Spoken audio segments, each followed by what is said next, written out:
Money was better. The shit right back, robust, you can follow me back. It's a playground. Start ringing to the saints now. See a pretty bird, wanna play down. Sad games, on the floor like a playground, like a playground. It's a playground. And watch your man dance, face out. Play game like six, I'm not the my experience for money was better. Jump, dance, face out. Sing song.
Dang.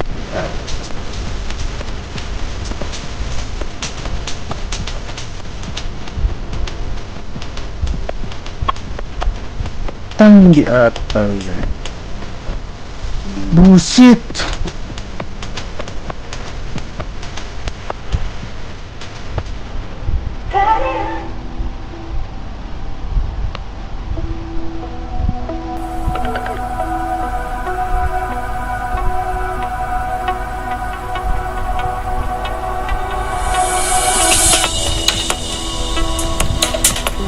Man, it's been great watching a bunch of different titles here at EWC.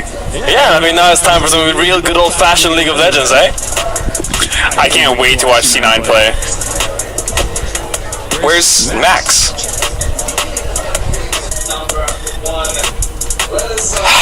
Feels good to be back.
Last year, we searched far and wide for the greatest team in League of Legends, and we found it here in Riyadh. It is T1, the returning title defenders for the Esports World Cup, presenting League of Legends, and they are back again to do battle against 12 of the best teams across the world.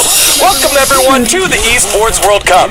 It is League of Legends time. It's your boy Digon here alongside Finn, Valdez, and Meteos. What a great analyst panel we have for today. It's gonna be a banger. I think we're just so privileged to come at the back of this amazing MSI. Leading into this, the storylines, they write themselves, and there's just so much to look forward to. There's so much on the line. You know, I love this tournament. I'm very happy to be back once again, and just happy to get into the action as soon as possible. Yeah, I think, like Finn said, MSI was a lot of fun, and it's even better now because Cloud9's here, so I'm looking forward to it. I think it's going to be awesome. Yeah, it definitely will be. And again, the League of Legends part of the tournament is part of a larger Esports World Cup Club Championship, so let's take a look at the overview of that. This is the Esports World Cup Club Championship, the ultimate cross-game competition that will crown the best esports club in the world. Let's break down how it works. Clubs will be able to compete at the Esports World Cup in as many titles as they can qualify for. The clubs will then earn points based on their placement in each title. To qualify for the club championship, a club will need a top 8 placement in at least 2 competitions. But to win the championship, a club must place first in at least 1 competition. At the end of the Esports World Cup, the 24 clubs with the highest number of points will earn a share of the $27 million, with the winner taking home a staggering $7 million. And of course, the title of the best esports club in the world. Who will rise above and write their place in history? Watch it all here at the Esports World Cup. Thank you very much. Thank you very much, reigning esports host of the year, according to the Esports Awards, Chris Muckett, for that breakdown. As we take a look at the club prizing, $27 million prize pool for the club championship, $7 million going to the organization with the most club championship points across multiple different titles, a unique format unlike any other in all of gaming and esports. The reigning champions of the Esports World Cup are Team Falcons. They look to defend their crown here. And how will they do so? Off the point system here, 1,000 points go to first place across every title. There is no title that is weighted more than the other, so making sure that you have multiple teams across multiple different game titles helps you find the victory, as well as getting the wins in the titles you're supposed to win. In this case, T1 had the win last year as the League of Legends title winners, and they're going to try to do so again later on. So let's take a look now at one of the coolest parts of the Esports World Cup. It is the trophy system. No competition is as ruthless as the Esports World Cup. Its trophy system is no exception. The Club Championship Trophy, awarded to the one club that rose above the rest and reigned supreme across all EWC games. The Game Trophy, complete until it's sealed with a champion's key. Every participant earns a key engraved with their name. That's their right to compete. This year, returning champions hold a key unlike any other. Only one can place their key into the game trophy and become an EWC champion. The frame of the champion's key is embedded into the totem, a stone marker of legacy displaying every champion of the year. The keys of the eliminated will be crushed. The champion selects 3 broken keys as a personal token, a reminder of who they have humbled. Beneath the totem, a resin block holds the remaining keys, a graveyard of fallen contenders. Will your dreams be broken, or your name carved in golden stone? At EWC, nothing is granted, everything is earned. One of the coolest and most brutal systems in all of gaming. Finn, I mean, it's pretty awesome, this trophy system, and getting to crush the key of your opponent. Oh, this is insane mental edge, no? Just beating them on the rift and then seeing you crush their logo as well. I think this just doesn't make you feel worse, that's for sure. Medios, you've had a long and storied career. You've defeated so many different teams. If you got to pick 3 keys across your career, who would you put in your game trophy? Ooh, 3 keys. That's tough. I mean, I played a lot of League. I think it would have to be 3 TSM keys. Alright, let's take a look at the event schedule for this tournament here, as we kicked things off last week with Valorant, Apex, Fatal Fury, and Rensport crowning 4 different title winners across those games. And now we're here with League of Legends, Free Fire, Dota, and Mobile Legends Women's Invitational. We'll hear more about those titles a little bit, and it all culminates to the end with some Counter-Strike, Street Fighter, Crossfire, and I think that is Naraka Blade Point as well. So if you love competition across multiple different titles, we got you covered. For a deeper look into last week's winners, let's see what happened there. That's right. For the first, it was Team Redline for Rensport winning their first one. They get to put the frame inside the totem for 2025. Later on, it was Go1 for Detonation Focus Me climbing the ladder for the first ever Fatal Fury tournament. I got to watch this one front row. Team Heretics with the reverse sweep of Fnatic become the first ever winners of Valorant here at the Esports World Cup. And VK Gaming come up with a big upset in Apex. So all those orgs getting themselves multiple different championship points and getting to immortalize their names and their frames inside the totem for 2025 as we take a look at the STC Club Championship rankings. Right there at the top, Gen G on the mark, despite the fact not winning because their Apex team and their Valorant team did well. Then afterwards, all the winners from the different titles, Heretics, Detonation, Focus Me, BMW, M-Team, Redline, Red Bull Racing, and VK Gaming, all at 1,000. And Team Falcons, right there, one of the favorites, has multiple different titles coming up later on. Virtus Pro, excuse me. They're at 16 different games. Fnatic at 10. Vitality has 15. So a lot of different team names here, Valdez, that span all of different esports. Yeah, absolutely. I think the big one for us is going to be just a win in any of the games, and here at League of Legends, I think that they should be one of the favorites, right? And, still a lot of other teams that are looking to try to fight with them. T1, obviously, playing really well in MSI, and EGAL as well, another challenger from China. And we'll see what Hama Life Esports is looking like as well, coming from the LCK, if any of those can challenge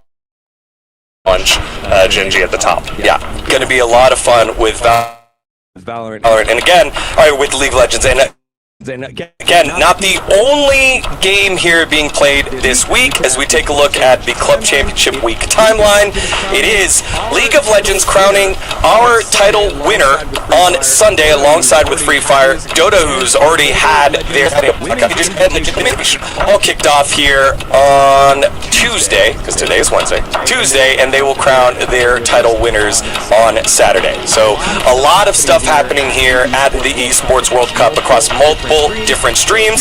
So if you're interested in those, check those out at those streams, and you get to hear a little bit more about some of the titles that you've been interested in, maybe want to dive into, and can enjoy the fandom and competition here at the Esports World Cup. Now, let's take a dive over at the stage because we have an interview standing by. Hi everyone, my name is Kitty and I am currently at the Esports World Cup. Going into week 2, League of Legends will be starting at the STC Arena with 12 different organizations all fighting for the same goal. Only one team can take it all with the $2 million prize pool. They are also all fighting for the STC Club Championship title. So I'm looking forward to see how things play out because this is going to be an exciting weekend above us.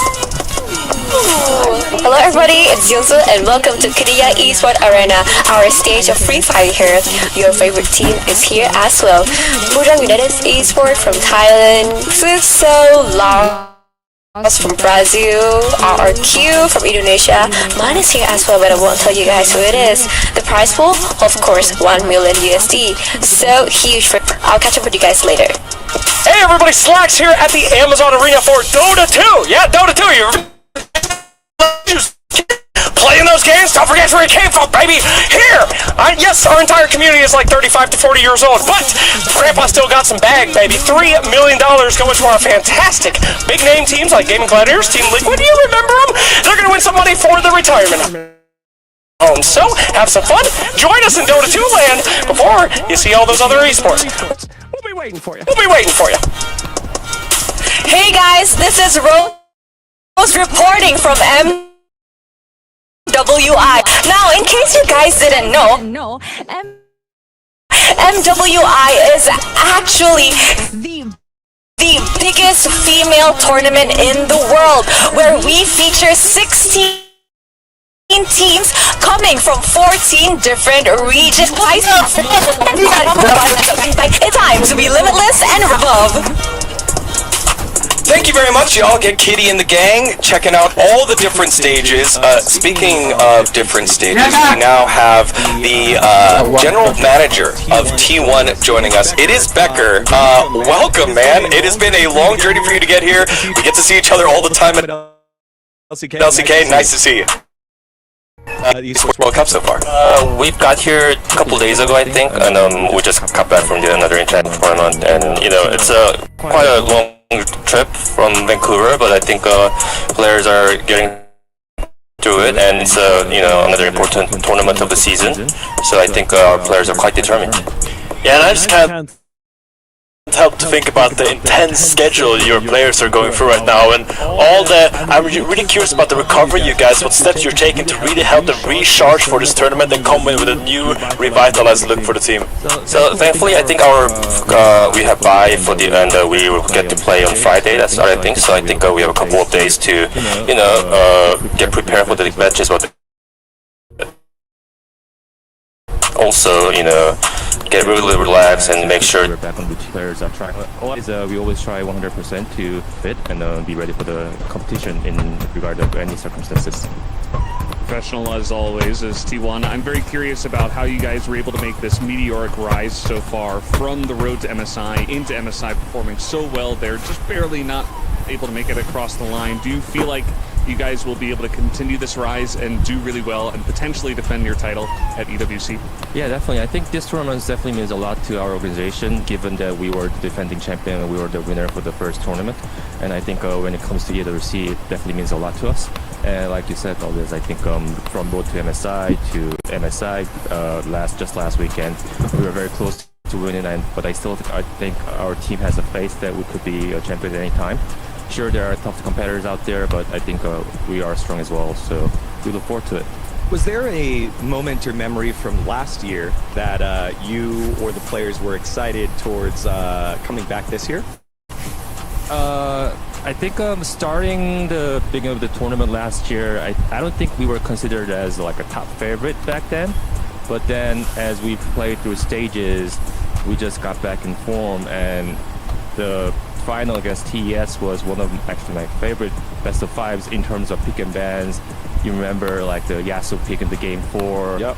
And everything was, I think it was well executed and a great performance by the players and the coaching staff. So just thinking back in general gave us some smile and some happy thought to think about. So we are happy to be back in this city. Any final words for all the T1 fans around the world that are always excited anytime the team gets to play? We always try hard to win, and I hope this one's going to be a tough competition as well. But we'll do our best to, defend our title. All right, T1 General Manager Becker joining us. Thank you so much for your time. As you said, it is a tough competition. So to break down what the competition is, let's send it on over to our explainer. League of Legends at the Esports World Cup brings the highest level of competition to Riyadh. 12 of the world's best teams are battling it out for a share of the $2 million prize pool and to earn valuable club championship points.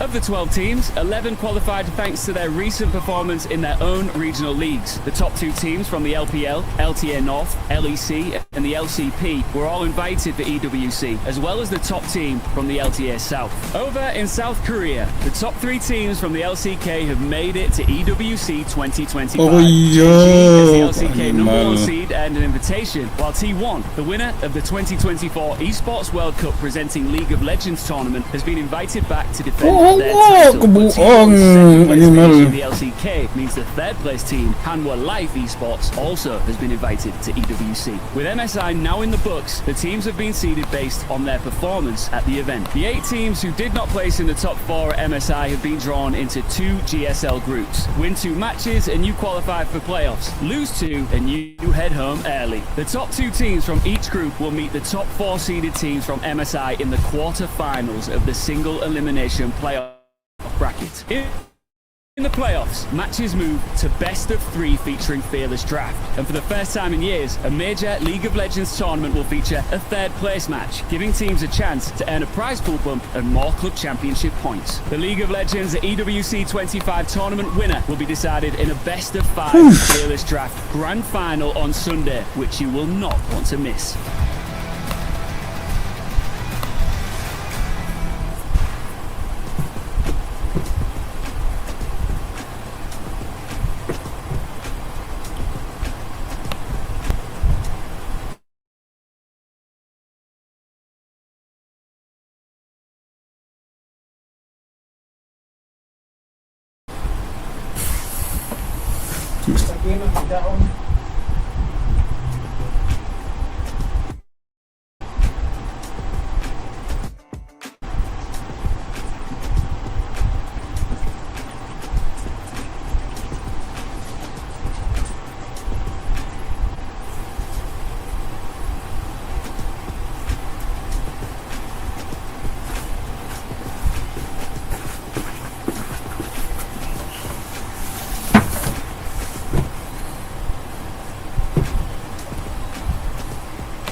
Da unta.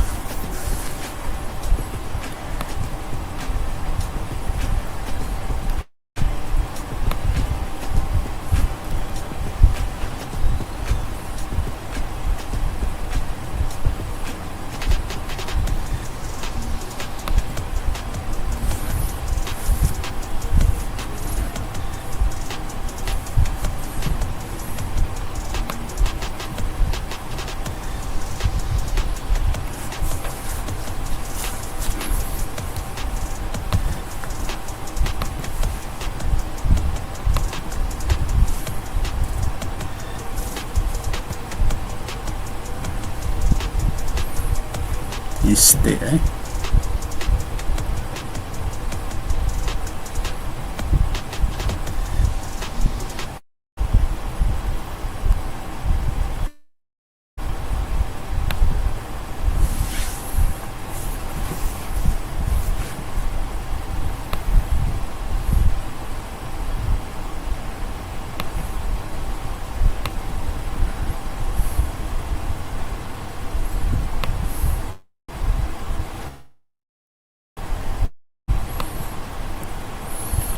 Ay, kabuisit.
Welcome back to the Esports World Cup.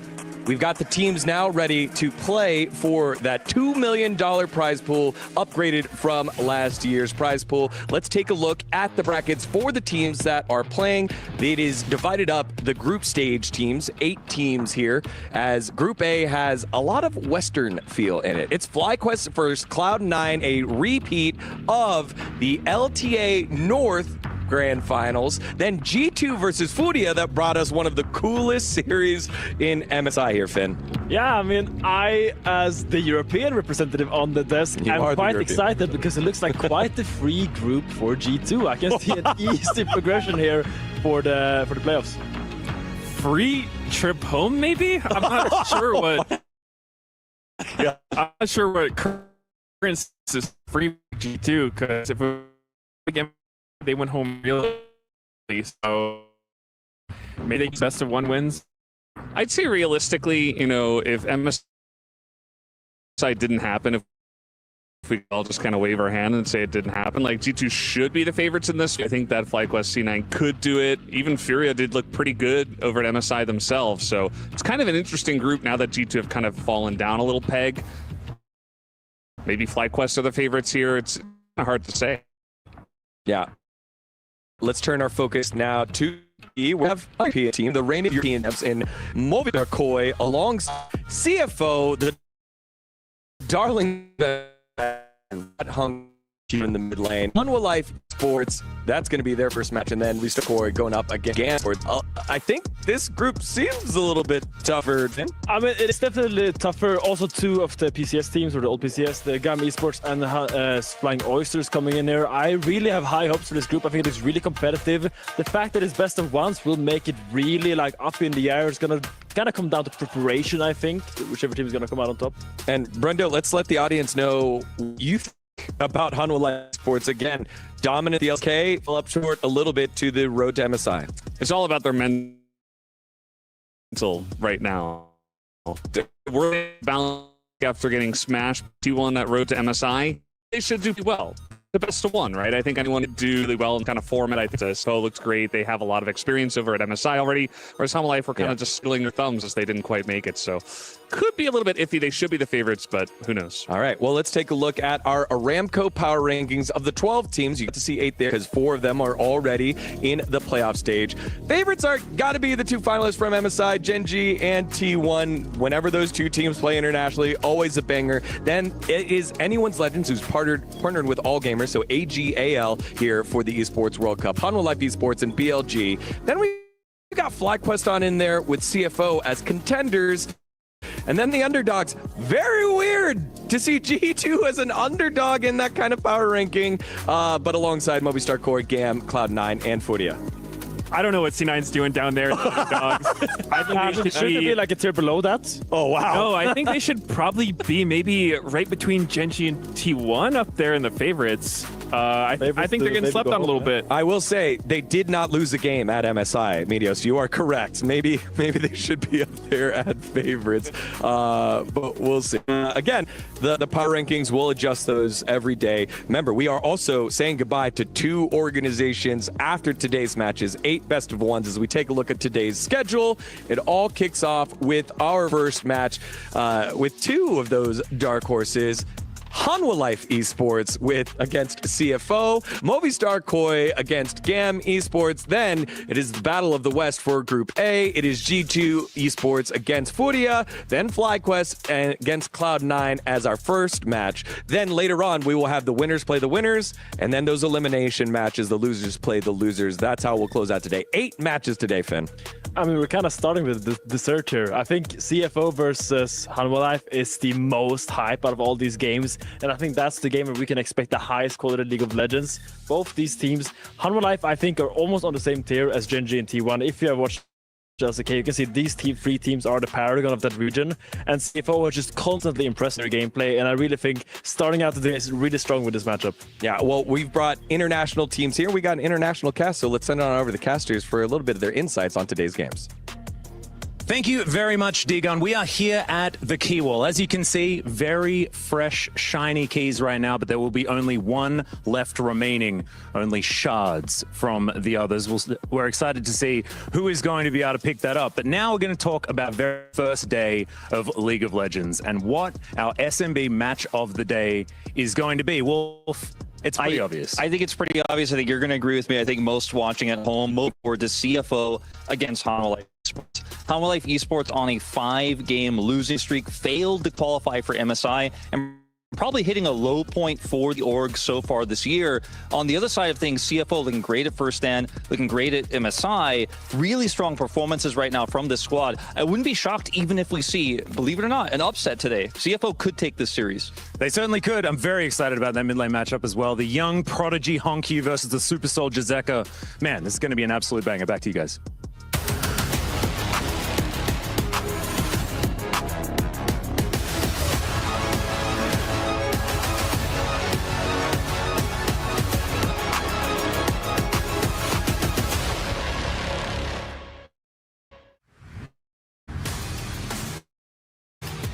We'll have Cloud9 and FlyQuest later on. Joining us right now, thanks to our friends over at Jamil Motorsports, are the, the rising tide of the LCP. It is CFO, as they are coming up against Hanwha Life Esports. Now, I like the fact that they brought up previous history for Hanwha Life Esports. Last time they were at International, they did win, but they did not make MSI. That's going to be one of the big talking points here, Finn. Yeah, it really is. I mean, to me, when I watch Hanwha Life play, it really is like they have so much potential, but I feel like they're always a little bit too impatient. I would love to see a Hanwha Life come in today and really show that they've tempered themselves down a little bit, and I want to see a more calm and collected approach towards the game. Yeah, I think they should definitely have gotten a little smack in the face after losing the T1 3-0 at Road to MSI. I think that this team is better than what they showed in that match, and I do agree with you, Finn, that they should be up there with Gen.G and T1, but in recent times they haven't really found that form. So can they come over here and show what they're really made of is really the question. Yeah, Medios, when you take a look at this Hanwha Life Esports roster, it's star-studded up and down. What jumps out at you when you think about them? I think for me, when I look at Hanwha Life, especially in this match coming up, it's going to be a top lane focus because I think that Zeus is just, such a good player. He's back-to-back world champion, just unbelievably good top laner. And then going up against CFO, I think top lane's actually where they struggled a lot with at MSI. They have the 6-man roster, but unfortunately in a best of one, that's not going to help you very much. And so I think both Driver and Rest look a little bit shaky compared and Zeus in that top lane. As we take a look at the recent results for Hanwha Life Esports, they won the LCK earlier on. That qualified them to first stand, where we got to see them pull out like Vladimir and get to use all of the merits of Fearless. Then during the LCK season, pretty clearly the #2 team, beat T1 multiple times, had close series against Gen.G, but when it got time to go on the road and qualify to MSI, they fell a little short. Yeah, and it really is about the bounce back right now. Like, I don't want to hammer it in too much because we've all talked about it so much, but I am looking today at the mid jungle mostly because I think Honkyu is just such a talent coming up, and I think so. Rewatched it, and I really want to see Honkyu in lane, but in the mid to late game, Hanwha Life falls a little bit. Hi everyone, this is the pre-match interview for CFO versus A side is Honkyu. So welcome to Arabia. We are currently in Esports World Cup. So do you have any thoughts that you can share with us for the fans since it's your first time in Riyadh? 首先欢迎你们来到沙特阿拉伯，然后你是第一次来到这里，你有没有什么？觉得这地方很特别吧，就是食物或天气吧，就这里蛮热的，然后食物就蛮特别的，第一次吃到，觉得很新奇。I think it's a very special place, including the food and the weather. It's just, I'm very excited to be here. Amazing. And you guys are bouncing MSI. You guys had amazing performance at MSI. What type of reflection did you guys make as a whole team? MSI 的比赛上，当时你们是作为一支黑马队伍参加了比赛，然后你们回家之后有没有进行一些复盘，或者是对比赛的感受呢？就赶快紧急复盘我们最后一场就输掉那场 BO5吧，感受就是觉得特别可惜吧，因为非常就有一点机会赢下来。I feel like we're kind of sad to lose the final best of 5 in MSI, and we kind of just reflect on the final game and just rebound our conditions over that. And I am aware that there was a CFO campaign around MSI according to CFO's progression throughout the entire tournament, and according to their kills or game score, fans would receive chicken. So I was wondering, since I was told that already 2,400 pieces of fried chicken have been given away to fans in Taipei, so please let me know what you have to say for the fans that have already received the chicken so far. 就是我们有了解到，在 MSI 上你们有一个就是送鸡排的那个活动，然后可能已经有24000个鸡排已经送出了，然后你有没有就是一些寄语可以送给粉丝们呢？我们就打得蛮不错吧，然后让你们可以免费吃到鸡排这样子。I think we played well, and I'm really happy that we can give away the chicken to the fans. And you guys will be going up against Hanwha Life, especially in mid lane against Zeka. So do you have any thoughts that you can share with us when it comes to this 1v1 in the mid lane? 接下来你们要对阵到韩华，尤其是你在中路对抗到这个，然后你有没有什么一些感受可以分享？对上了就是 Zeka 选手，那就是非常一个强劲的中路吧，然后希望我好好的准备。I think he's a very strong component, and I will prepare well for this game. Amazing. Thank you so much, Hongkyu. Looking forward to your game, and back to you guys. Thank you very much to Kitty for that interview with Cheryl as well, and of course Hongkyu, who has just been an absolute stud, not only getting kills and being fed, but feeding the fans of CFO with their performance over at MSI. Yeah, I mean, he really is like, to me, he's the most interesting up-and-coming player globally right now. I think he reminds me a lot of like these super talents that we've seen from different regions. He reminds me of like when Caps came up, when Chovy came up. He's right now is just so raw, and he's just so much talent, and I would need to see how he develops. But he's one of the most interesting players to follow right now globally, and I'm really excited to see how he goes up against Zeka today. There's a lot of good pieces of this roster. I mean, you consider that Jinjia has a lot of experience, and he should be one of the guys that is leading the squad, but also Doggo having fantastic form over at MSI. It kind of felt like he was trying to drag the team across the line, couldn't quite do it, but it's very clear that they have a lot of win conditions throughout this roster. I do agree with Medios where maybe the top lane might be a little bit of a miss. They do both, or at least one of them in this best of one, need to show up here against Zeus, because that's going to be a rough match. Yeah, I've been a huge fan of Junjia since watching this team. I think he's seriously one of the best junglers in the world, especially considering he's not from the LCK or the LPL. All of his plays are, so good. He's one of the few junglers who actually makes Skarner look super good. He's been nerfed a million times. A lot of people who pick the champion look just kind of like, the tank jungler you think of that's just kind of standing there being a meat shield, doing some bad engage and dying. But Junjia actually makes the champion look so strong, finds all these kind of creative ganks and angles, gets great ults. So he's somebody that I've got my eye on, and I'm excited to watch him play. Yeah, I think that's the fascinating part about this series. It's the fact that it is best of one, so Coach Chowie has the opportunity to pick either top laner.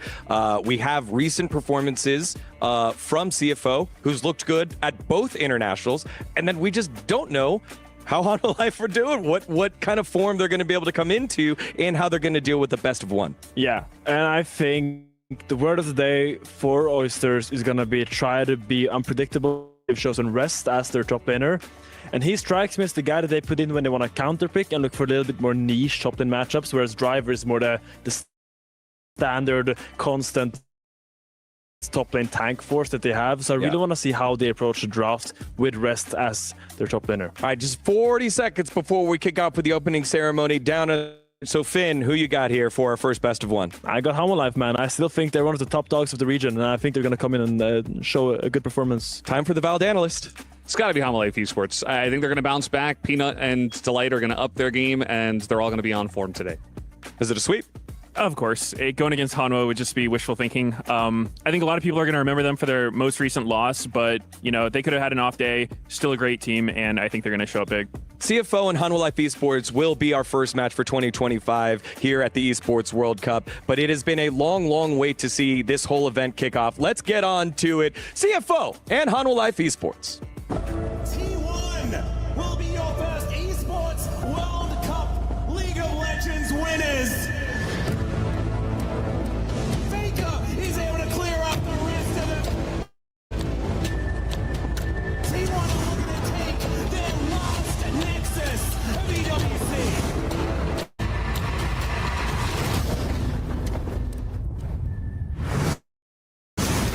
My opinion on Faker has always been very high. He continues to perform EFD. 得到叶导的分目标就比去年更进一步啊，因为去年就比较可惜，是今年想赢下来。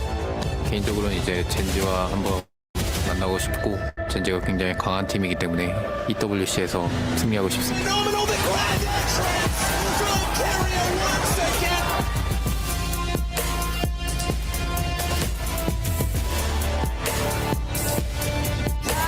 He has a full health bar and he just wants to play Mario. Whipple diving for cuts them all down.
This is it.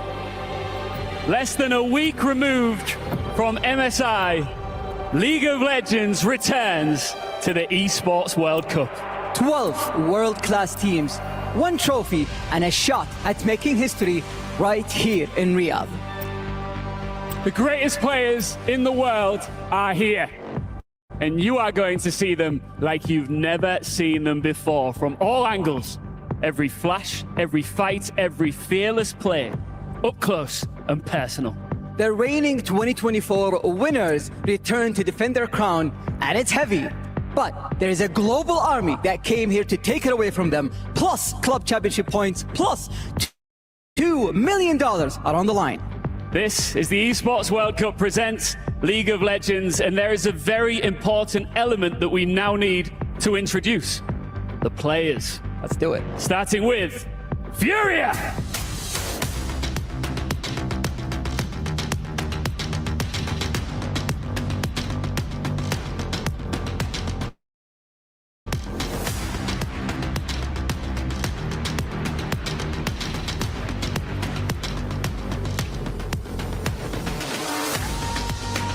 Coming up next, it's G2.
Up next, it's GAM Esports.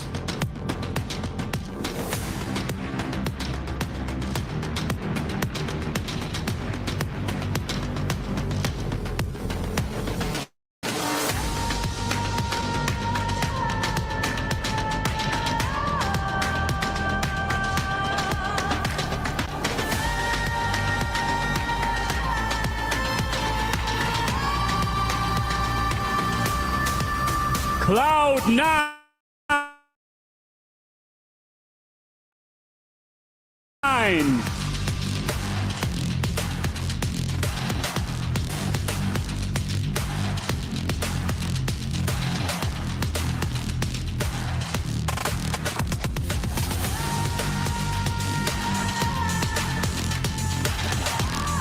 It's FlyQuest.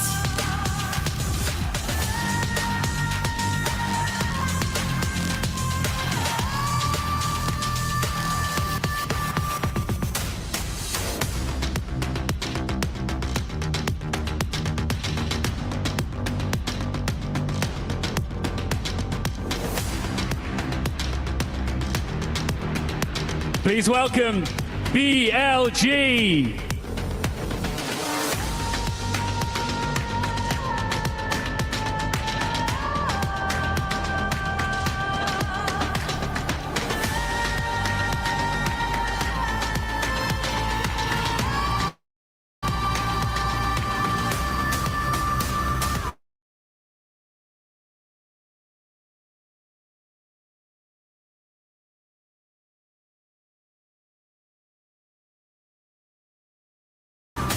Up next, it's AGAL.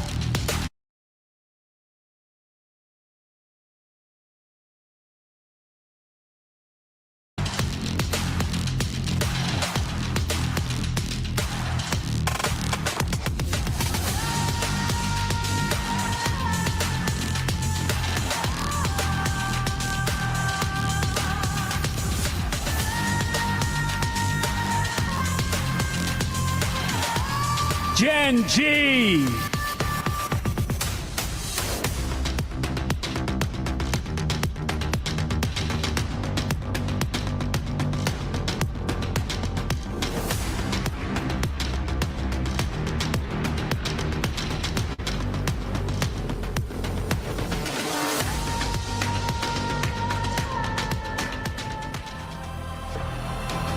Here to defend their title, it's T1.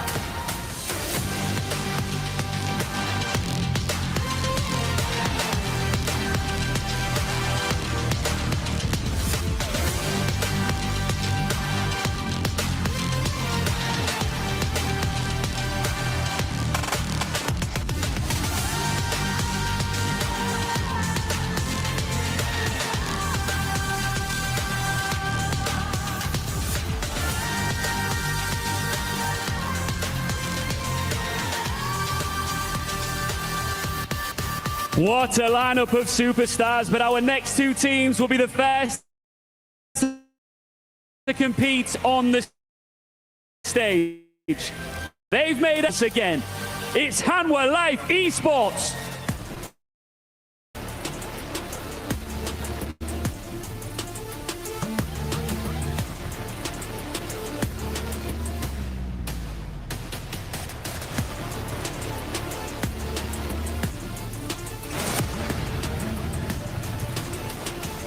Flying high from regional dominance and set on its CFO.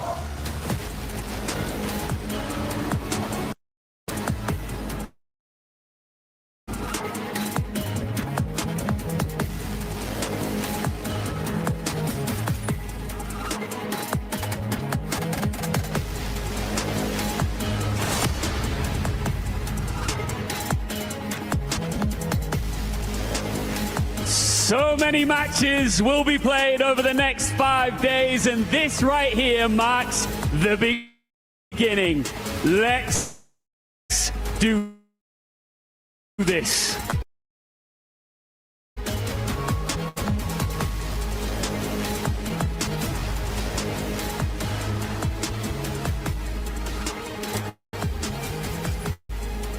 Thank you very much for those introductions, gentlemen, and welcome to the EWC 2025 Caster Desk. I am Atlas, joined by Wolf, someone who I've never worked with in the... Actually, yeah, no, we work every single day together. Very excited to be here in Riyadh, though, for the first couple of games.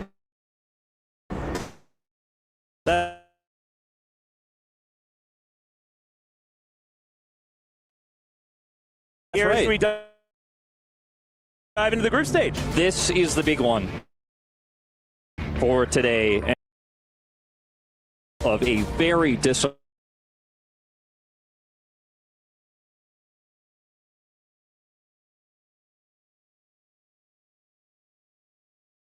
internationally, then later on at MSI. So they've had a lot of warm-up. They've been playing on this patch, I'm playing on stage. The big question mark is going to be, how has Hanwha Life Esports bounced back? Because on paper, we know they're the favorites. We know the heights of Hanwha Life Esports, but we don't know their current form now, what they've used their time, or how they've used their time to bounce back from what was such a disappointing fall from grace. And the power of being the underdog in a matchup is something that actually are keenly aware of. As you mentioned, 5 games in a row. That was because they lost again, even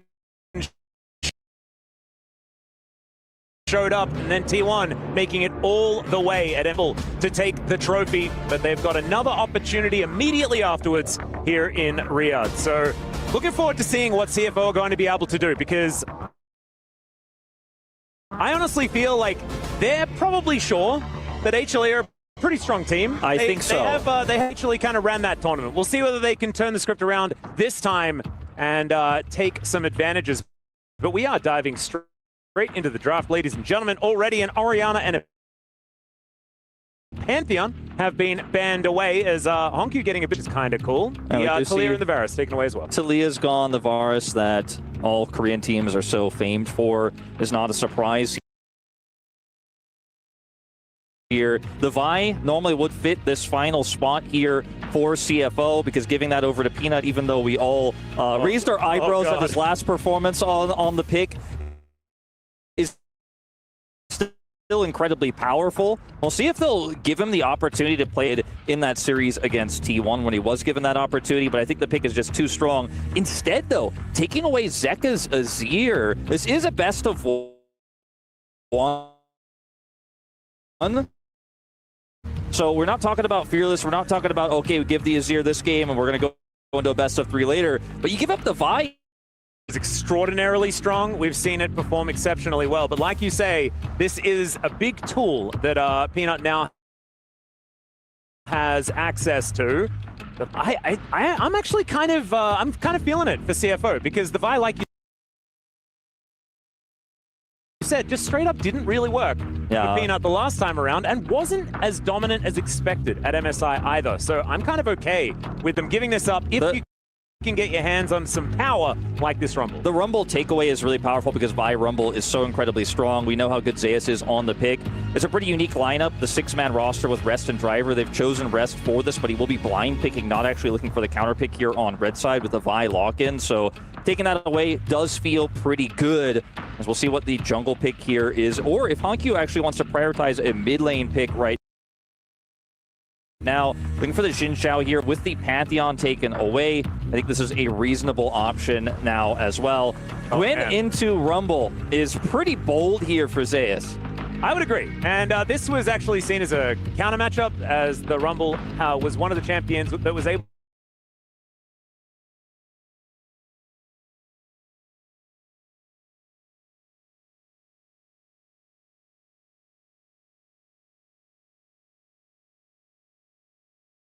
to cope with the Gwen, even when she was relatively stronger earlier in the season.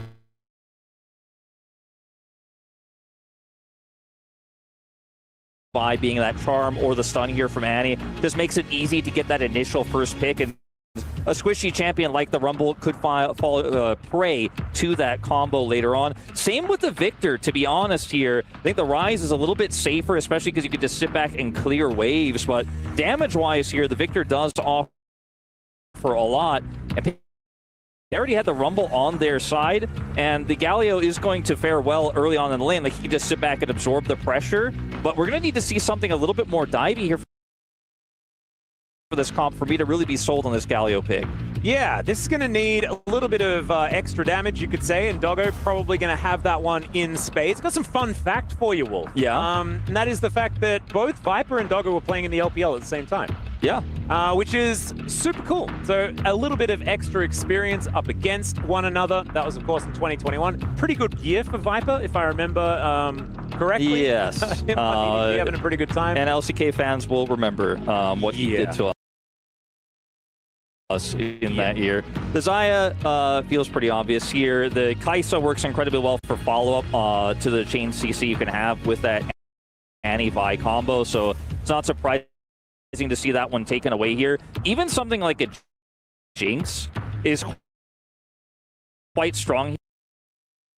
The setup to get those, and lane prio is going to be a little bit of a challenge with the top lane, but I think you have enough in bottom lane, so that could be a consideration. They take away the Senna instead, and we'll see if we'll see one final AD ban for Hanwha Life in this spot. If they want to take away something like the Alistar pick, that's just been so high tier, very blindable as well here on red side if you wanted to go for it. Yeah. And I think that taking it away from Delight probably going to be a good idea as well, because you could imagine if the cow is available, Delight will be playing. Yeah. That's kind of how that one works. Instead, they're not going to take the risk. As Doggo is thinking about being a little dragon, that would answer the damage question that I had as far as later in the game. Yeah, it's very powerful. You have a little bit of extra protection with this Galio too, and the Caitlyn lane where you can get crushed early. The Corki much safer. They're actually looking like they may opt into the Caitlyn themselves here. It would of course be blind. They won't be able to know what Viper is going to play. Living through a lot of these 80 carry picks, looks like not really very pre-planned what CFO wanted to do here in this moment. Was just messing with us because he was always going to play Ezreal. I'm not entirely sure. It's very safe, obviously, into this Annie-Vi composition. You could buy a lot of space, get away from that combo, but you still will be locked down by Vi if you are ulted, if you're in range, even if you shift away. And this is going to make things even more difficult because you can press the donkey whistle, as we like to call it, on the hunt with the Sivir and catch up to just about anyone. It won't give you a whole lot of power earlier on in the game, but of course we know what these ricochets can do later on, and there is not a lot of range on CFO's side. So the likelihood that there'll be some value from that W will be quite high, as there's the Rakan from Delight, of course, his signature pick. There's just so much engage here. On the side of Hanwha Life, the turn is incredible, is quite strong here. Bard also, any sort of range that you could grab would feel nice. The Bard feels safer, but the issues I have here with this composition for CFO is this comp is so much premeditated on Doggo being able to land poke in team fights, because if you just toss back and then start adding in that damage, you're going to have big problems here, because if Galio goes in, he's going to get chain CC'd. Gwen is going to rip through that health bar, and there's just so much CC here for Hanwha Life. With the Vi, the Annie, and then the follow-up Rakan ultimates, flank angles are so tough, and getting into the fights safely as this Rumble are tough. But if you lose control of the map, good luck with this bar. You're going to be fighting blind, trying to set up on objectives. Now, Hanwha Life Esports plays a little bit laissez-faire with their objective setup. Sometimes they just go in. They're not like T1. They're not like Gen G. They're not thinking 2 steps ahead. They're just thinking about how they can kill the first champion they see.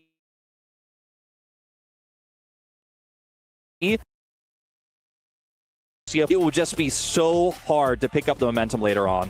It absolutely will, as Charlie and Dandy are going to fist bump. Of course, both of them playing in 2014. Man, it makes me feel old, but it's really on another path. It's a beautiful thing that, you can have such a long career in League of Legends. If you're good enough, if you're storied enough, you can find yourself raising up a new generation of young players and getting them to be legends themselves.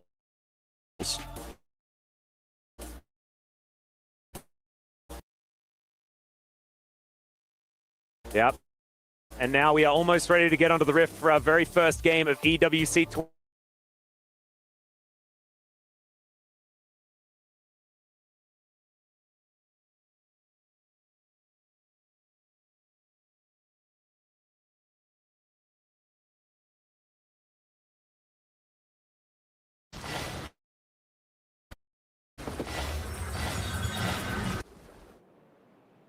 Isn't it cool with the keys in the skybox? Yeah, it is very cool. I'm a big fan of it. Very cool custom setup that we have here. There they are once again. If you drop out, if you do lose both of these matches, it is double elimination here in the group stage. Your key will be crushed and you will be sent home. Honkyu versus Zeka, such an exciting matchup because you have a player who's proven himself in Zeka over the last few years. His DRX run in 2022, at that time before he went to the World Championship to take it and win that title, we weren't super high on him. We were worried about his champion pool, but he's improved so much. He's so flexible. Then you have this new up-and-coming player in Honkyu who is so mechanically gifted. He has nowhere near hit his ceiling just yet. And I am looking forward to seeing what he has to offer here at this year's Esports World Cup. Yep, and the matchup isn't necessarily the most exciting. No, unfortunately, we're not going to get, like, I feel like Zeka's never going to be able to kill Honkyu, and maybe if Zeka oversteps, we've seen that, like, Annie is pretty squishy, right? Like, if you get your hands on her, she can fall over, but I don't think that Zeka is going to be putting himself in that on Siva, in Pack Siva. Yeah, everyone it's the best one. It's like the best one by far. Unfortunately, it's also one of the rarest, which does make things difficult to replicate back home, but that is okay. So you can see already the wave clear pretty good for Sivir. This is just level 1. It's going to get way better later on. And when you have a Gwen and you have a Sivir in a composition like this, playing through side lanes is so easy because you're always going to have that push in mid lane. You're always going to feel really good to rotate over to either top or bottom objective, whether it's the Dragon, the Baron, the Otacon. And then you have this Vi to back it up later on are going to feel really good about what their late game looks like. Even if they're behind, they can play through those sides. If they're ahead, like I said, it's just so tough for CFO. So this early game is very important. I mean, CFO may be so detrimental for what the mid game is going to look like. Yep, and we'll have to see what's going to happen as far as like swaps and things like that. Right now, we're seeing Zeus possibly in trouble here as Junjia moving up at exact, and there is a dash away, there is an exhaust for Zeus, but no flash, and that is first blood so comfortably picked up here by the Xin Zhao. There is just simply no ward here for Zeus. He used it in that top brush. He has no ward in the river, he has no vision, and frankly, almost no right to be that far up. Now, they are going to go for a quick lane swap here. He is going to teleport down towards the bottom lane, and we are going to see that Sivir rotate up for Viper here, but still, not feeling great about this start, I would say. Junjia with a pretty elementary gank on force this TP. Well, Zeus is going to get a ward down this time, finds Kaiwing waiting in the brush. Snip, snip goes the Gwen, but she is a little bit far up. Peanut's moving up there, Delight is there as well, but I think they're just a little bit too late, and so Zeus is going to make it 2. It's just a little bit disrespectful here from Hanwha Life Esports. I understand the idea. You can find that support, you put that pressure on, you can grab a plate, you can push them away, you can pull other people around on the map, but just going a little bit disconnected from the rest of his squad here gives a kill over to the Rumble. So Rest, now the big victor of this, already in a matchup where he feels pretty comfortable into the Gwen, is just chilling. And it's not like, you know, Hanwha Life Esports got anything cross-map here for the resources they pulled from CFO. This ended up being kind of a dud. Yeah, it was slightly overambitious, you could say, from Zeus. He's certainly made plays like that in the past. Reminds me of another LCK top laner in Nogri. He's hit the 0-2 power spike way before Nogri used to. But probably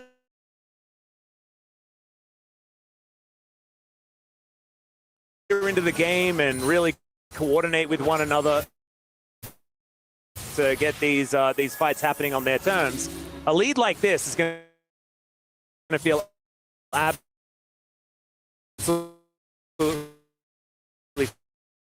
fantastic.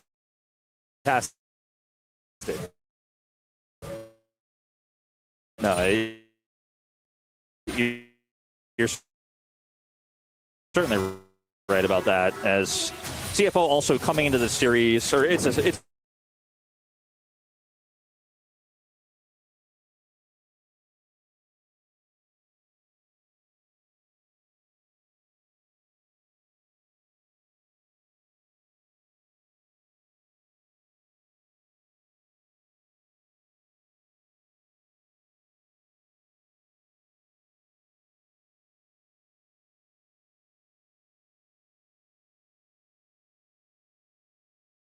I think unless Rest makes a big mistake here, I don't think he'll find much. Just looking for an opportunity. Yeah, waits for the silence to come down. Level One more 6. auto attack. He's going to do it, but he gets underneath the turret and keeps himself alive. Like you say, level 6 comes up.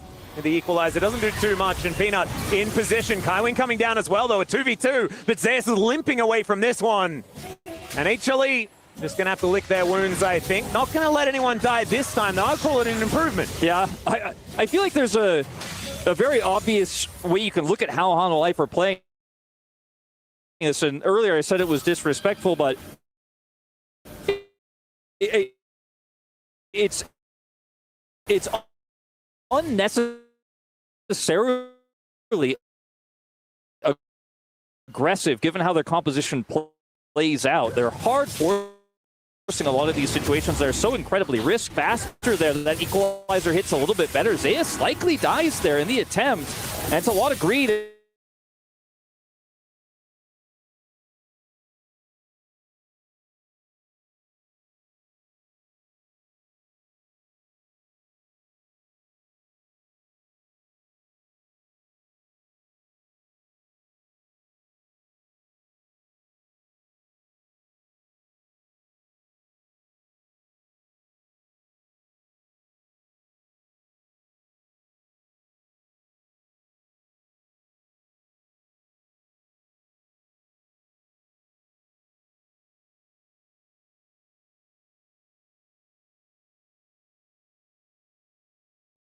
Like when you big up a matchup, it's almost always that matchup that's just the handshake.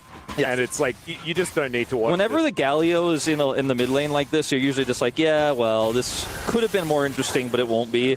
The big win here for Hanwha Life thus far is how much of a gold lead Viper has been able to generate. You know, it's a significant CS advantage he has. He has such a big part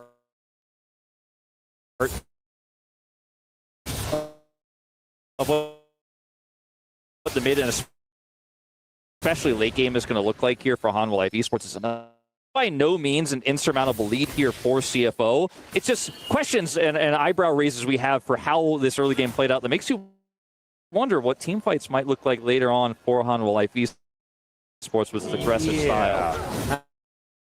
That's using his flash. I too like using my flash, so I respect it. That was probably just not where he really wanted to go. I think he expected maybe Zeka was rotating up towards these grubs and was surprised to see him there, so ultimately decided to flash to save himself there, but didn't expect him to be there when he did take that turn. Could not actually connect. Also in a great position, but Zeka's the one that picks up the kill. One comes back from Junjie, and now another magical journey gets Kaiwing in on the action. Honky moving over, wants to get through, but Zeus going to shut down the jungler. Taunt comes down, but Zeus was already taunted from the start of the game, so I don't think that did anything at all. As the battle dance from Delight to try and get him out of there. Zeus on the floor one more time, but HLE just looking to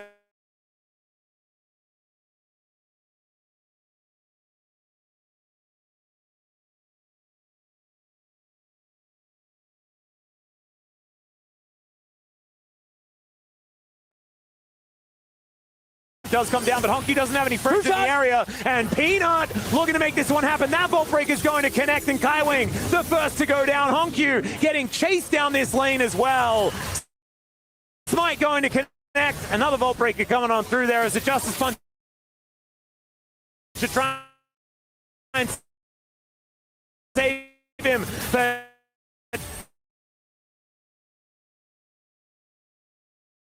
how's this? Finding him a messy set of plays.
fighting as an offlaner. He does want some time. So yeah, for Spirit, when you do lose the early game, it's important you get your support levels online. And I mean, they have really strong spells. So they are currently giving Miposhka the mid lane to get his level 6 and Rude a safe lane for him to squeeze in his ultimate. Yeah, 3-man set up there in the top lane from Gaming Gladiators. See if they can get... No, looks like Collapse will find the distance needed. See on the other side, Phantasm. Or Reality Rift.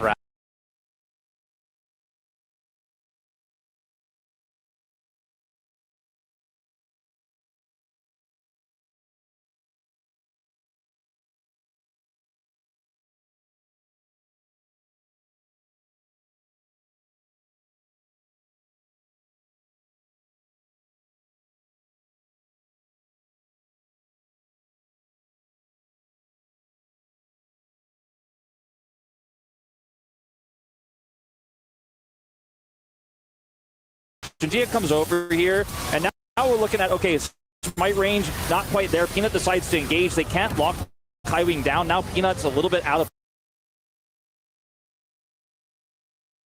position. They can't get the Smite here. And then Doggo's split off again here because he has to play safe.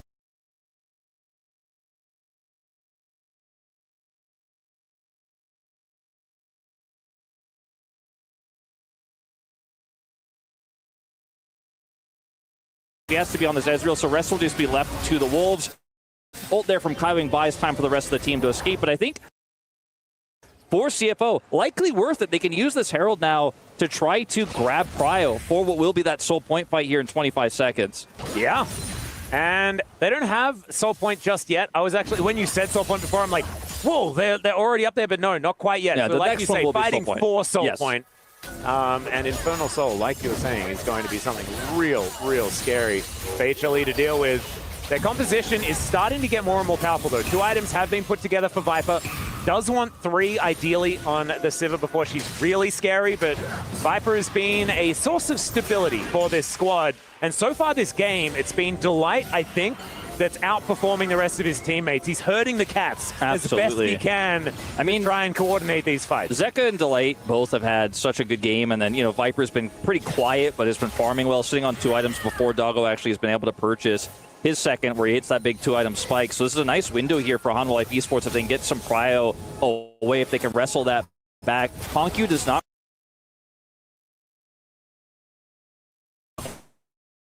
quite have his teleport ready, unfortunately, to join this fight. I think Hanwha Life he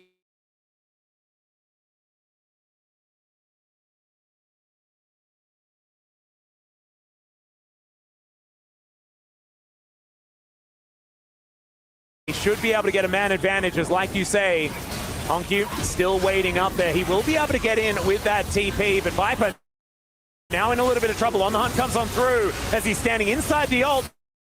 And there is the arm guard broken from Junjia as well. And pretty, did he have an arm guard? That is insane for Peanut.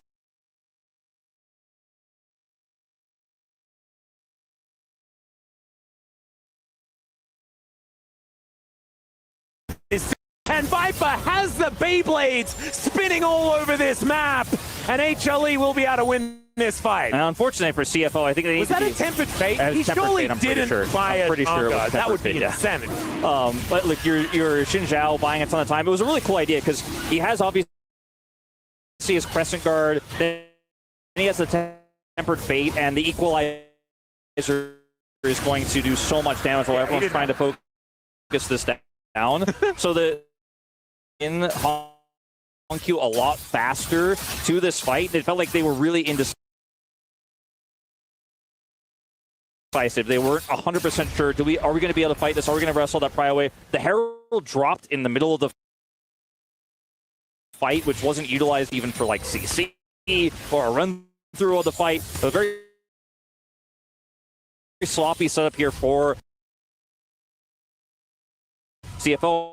And with HLE are that well set up, they have the faster TP coming much easier. Like you mentioned, it's a far away TP here from Zeka, but they just have so much control. The Herald is dropped kind of weirdly in the middle of this fight, and then watch this. Jinjia has Crescent Guard here, gets ulted, has obviously this Equalizer, but Hanwha Life just kind of waited out and front to back here. And Delight, once again, man, the charm, the triple knock-up. This is an MVP performance from Delight, who's most famous for his recon play, even back in his bro days. Oh, yeah. Where he made a huge name for himself before he later on joined Gen G and then made his way onto this elite Hanwha Life esports roster. You know, in a best of one, if Delight's got his hands on this one, you're not feeling too good about it, and he has really turned this game around for Hanwha Life. I mean, it's okay, Wolf, because this is a fearless best of one, so he's not going to play it in game 2 of the best of one.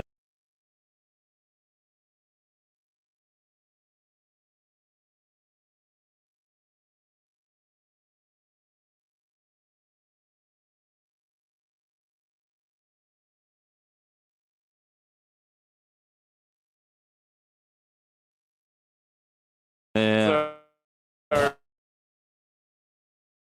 It's going to be totally fine.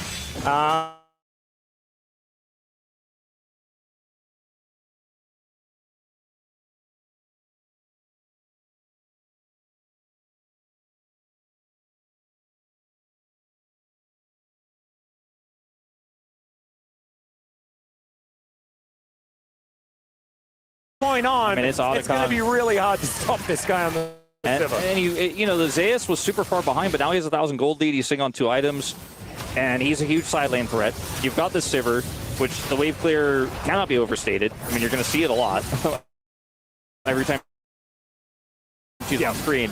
Hankyu might just be dead. At least most of the block the kill. Yeah.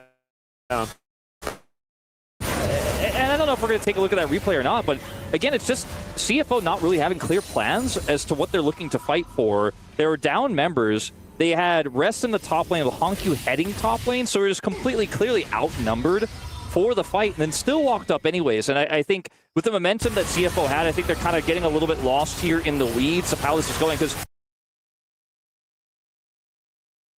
remember, there's no dragon here. There's nothing up. There's not even a crop.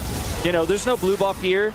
It's just a very peculiar contest, and Delight is just like, man, if you're going to stand there, if you're going to go for it, you're going to find out. Yeah. And they did. And, you know, what was such a great start here, such great absorbing of the pressure of Hanwha Life for CFO is now faded away. You can see some of these macro fundamentals that HLE have are shining through, and it's partly the draft. Seeing a lot of defense, probably too much defense, and HLE have the opposite problem. But when the offense finally does work out, and as soon as they create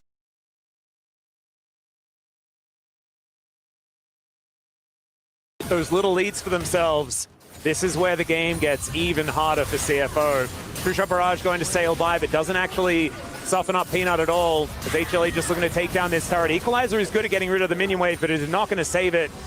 And so CFO in a little trouble. There goes the Tempered Fate going a little wide here, was looking to try and pick off Zeka. It's you know, unusual to see Kaiwing, who's, by the way, such a veteran. You know, looking for picks like this, so I've watched a lot of esports, I've commentated a lot of esports. This looks like a class. And once it starts to fade away, you start to panic, you start to make some smaller mistakes, you start to be a little bit indecisive in the comms, because we know what CFO is capable of, and some of these fights have been very sloppy. And it's not impossible to come back from here, but all those issues I talked about in the draft, like how blind you are on the map now, how difficult it is to clear vision, how difficult it is to find angles, to deal with this insane pressure inside, is the reasons why I don't think they will come back. It's not impossible. You know, HLE could make a big mistake here, but now it's such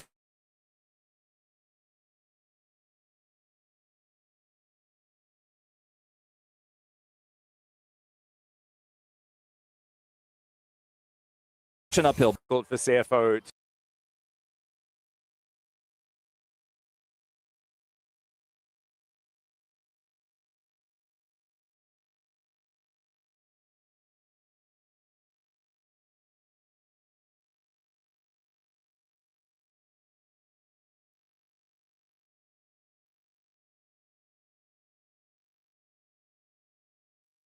to overcome. Like you were saying, side lane's almost impossible with the Gwen now with that big lead that she does have. Of course, Zaya still has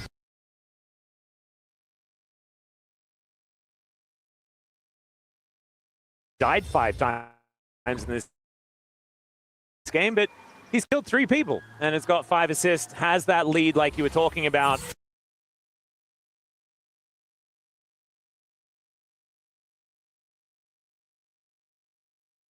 And so that has been bandaged up and is A-OK. Not to mention the fact that the infinite wave clear is starting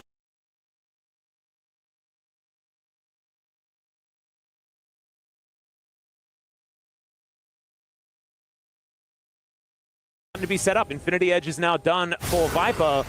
And there's a ghost that's been popped here from Delight. No, just a little opportunistic there. As they're trying to collapse on the Zayas could be the game plan here for HLE, or sorry, for CFO, but risky. Yep. So slow.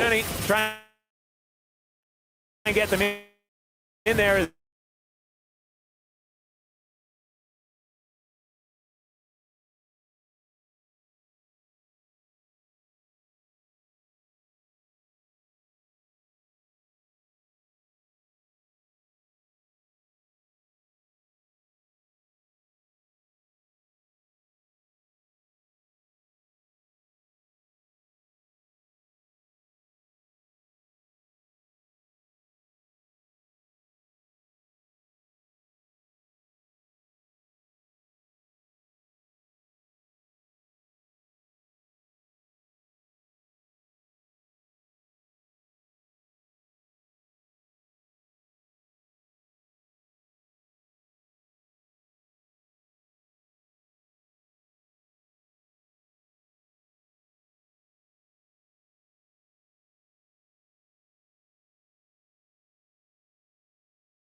것 같고 오랜만에 경기라서 좀 더 경기를 더 진행하다 보면 좀 더 좋은 경기력이 나올 것 같아요. Yeah, so definitely it was a rough, enough rest time for us, and also we have watched in mind possible, and this was our first game, so we couldn't bring our best in our first games, but it was a rough start. But still, I think we're gonna show much better performances in our next games. Absolutely. It's still early in the tournament. We're still in the group stage, and you still have so many matches to play to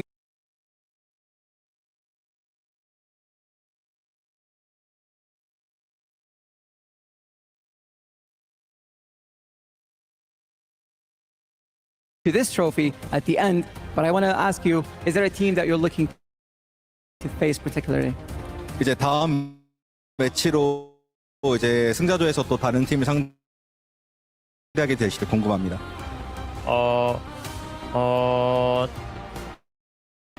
이제 둘 중 하나이긴 한데 그래도 과암 e스포츠랑 다시 붙고 싶고요. 이바이 선수랑 다시 한번 붙고 싶은 마음입니다. Match against Levi again. Absolutely. Well, that's it for our winner interview. Let's go back to the studio to talk more about this match.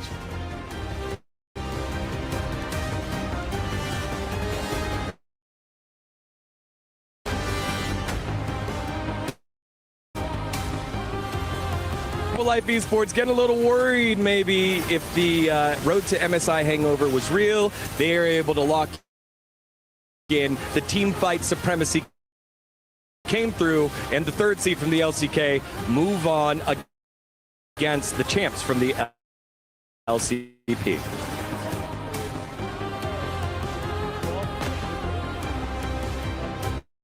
We all kind of expected HLE. In the end, it was kind of where it's a little bit fast and loose. You know, they weren't playing the tightest League of Legends you could ever say, but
setup. You can't leave that guy alone in the top lane. Nautilus as that line. You can see that CFO got the idea halfway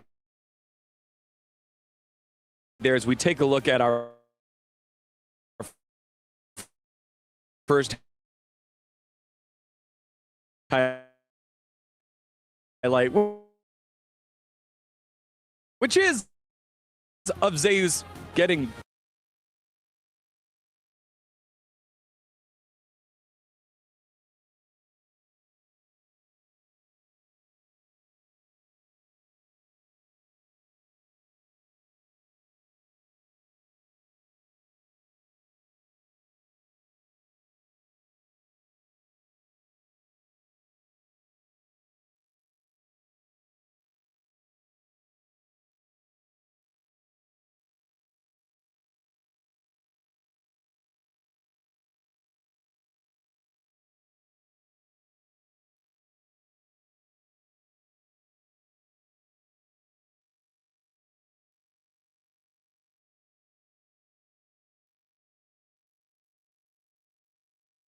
But this is like so typical Zeus, because he got like pushed in the match that should not get pushed in, and then he overextended here.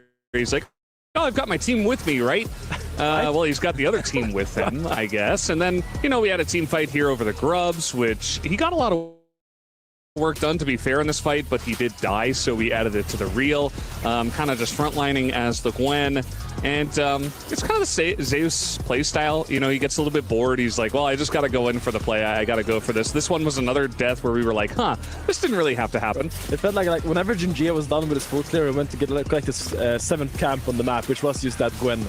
I guess this was a 1v5, so like you can't do it. But despite him dying so much early game, it always felt like he still had push, he still had pressure, and no matter how much help he gave to Rumble, he never really achieved that 1v1 pressure back. Yeah, and I like just at least highlighting it because it shows the priority that Hanwha Life Esports has on getting lane pressure, and it kind of showed the balance that you need to have when you play against Hanwha Life Esports and Zeus of focusing him too much when he's there to kill and needing to make other plays around the map because he still was a menace. And then at the third Drake for our highlight number 2, this is the team fight that exploded the game wide open.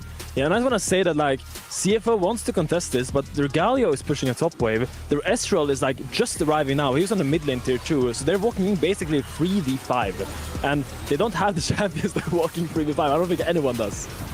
Yeah, it was definitely a little bit confusing. I think that Hanwha Life Esports, even though their early game was messy, they really locked it down when it came to the team fights. Everybody was on the same page. The setup is always fantastic for them, and CFO, it was kind of the opposite.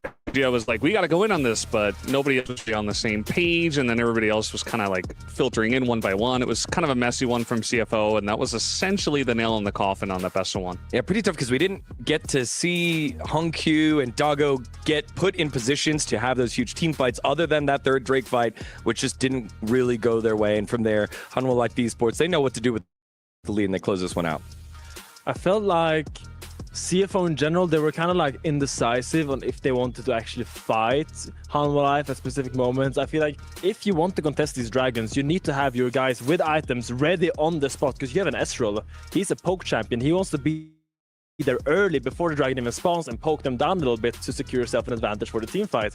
If your Ezreal is joining the fight when the fight is already almost over, it was probably a bad fight from the beginning, and you shouldn't be taking those fights. You know what I mean? Yeah, definitely not. All right, let's take a look at the updated bracket. With that victory, it is Hanwha Life Esports into the qualifying match. That'll happen a little bit later on today. They will play the winner of Movistar Koi and GAM Esports.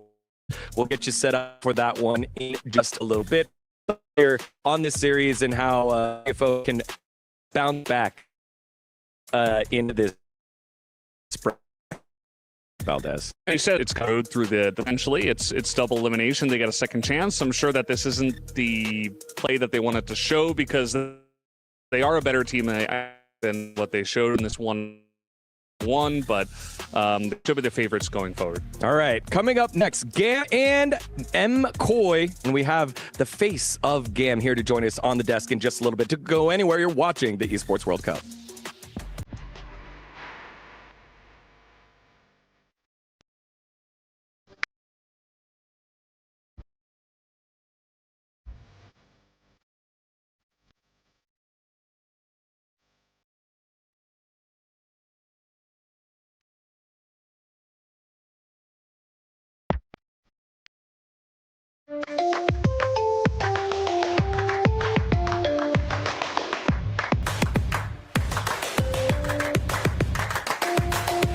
Level up your gaming experience with over 8 billion playlists, only on Spotify. The official audio streaming partner for the 2025 Esports World Cup.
Esports up against the new kings of Europe. It is MKOI trying to get themselves the first win and look up. Digon here alongside Finn and Valdez, and joining us, the man, the myth, the legend from around the world. It's TK Nguyen, owner, CEO of GAM Esports. Welcome, brother. What's up, everybody? Hello, EWC. Yeah, man. It's great to the LCP.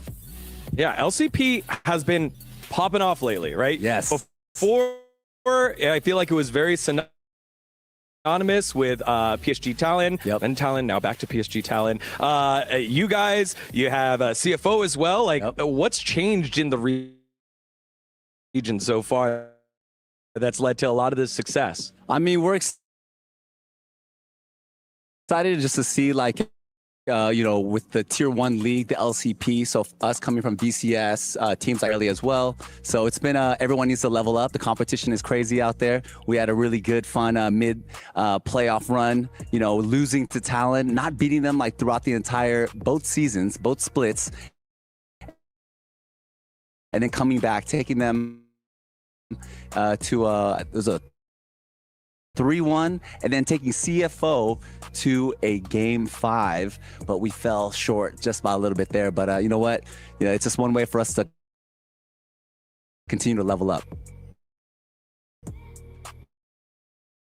I mean, and I think right now the Pacific League, I think they've never been this. Yeah. And I think right.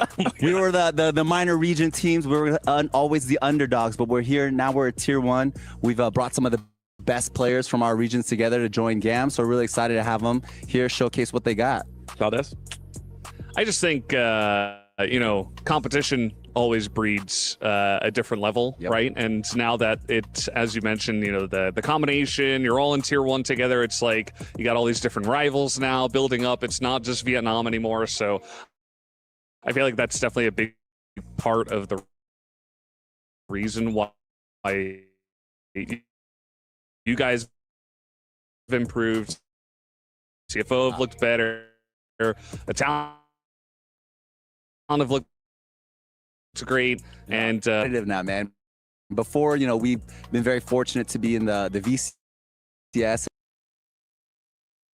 We're 4th seed, you know, but you know, I'm really happy to see the boys stay resilient, not back down, and then give it their all. And we're very happy to be here. Yeah, in that post-game interview that we just had on stage with Peanut, he said, he was asked, hey, what team are you excited to play? He said, GAM Esports. How does that make you feel? Let's go, baby. We want to see that, all right? Because you know what? Kiaya, he's been representing for the LCP, and he loves actually Zeus. That's one of his idols and stuff. So we want to see that matchup. I hope to see it happen. It's going to happen next. Because we're going to beat you guys over here. And, you know, I'm just messing with you. No. Not really, but Okay. What do you got to say about that? Hold on. Oh, wait. Let's show what is this from the Iberian Peninsula. MKOI representing this spring split by storm. They came in and they improved so much in these last few months. They have really solidified themselves as a team that excels with their support and jungle duo. I think Elyoya and Alvaro, when they work in tandem, they're one of the strongest support jungles we've ever sent from Europe, and I think right now one of the strongest support jungles in the world. And I want to see the rest of MKOI kind of help them fortify this bastion nationally, and that starts with beating GAM Esports today. Oh, let's go, baby. Let's go. Yeah, I mean, it's always great to see, MKOI, Elyoya, who's just been driving that team forward for such a long time, the captain of that team, and then obviously a guy near and dear to my heart in Jojo Pyun heading on over and finding success as one of the first and only players to win in NA and EU from NA. So shout outs to Jojo Pyun. And speaking of Jojo Pyun, he's standing by with an interview right now. Hi, everyone. By my side is the mid laner for MKOI, Jojo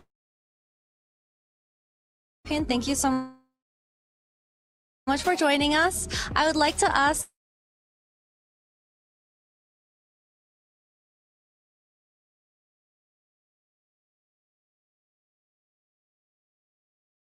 At MSI, of course, we didn't, but we still have Worlds in this EWC, and I think we improved so much at MSI, so. Yeah, and talking about EWC, it is another international opportunity for you guys to prove yourself once again. So can you please share me some of your thoughts about your expectations? We get to for sure compete against the best, so we're just going to try our hardest. And I did see your group. You guys are in Group B, so can you share some of your opinion about? Yeah, I mean, I think CFO and GAM are kind of similar. I think CFO is, of course, a very strong team, but I think if we play our game, we should beat them. I think HL is, of course, a very strong team. They have Zika, the GOAT, so it'll be really fun versing against them. Thank you very much, Kitty. And you got to hear some fighting words there from the man who isn't short of any words, Jojo Pyun for MKOI, but we actually have Levi, captain of GAM, standing by right now. Thank you so much for joining us today. You are about to go up against MKOI, and also, this is your first time at EWC, so how do you feel?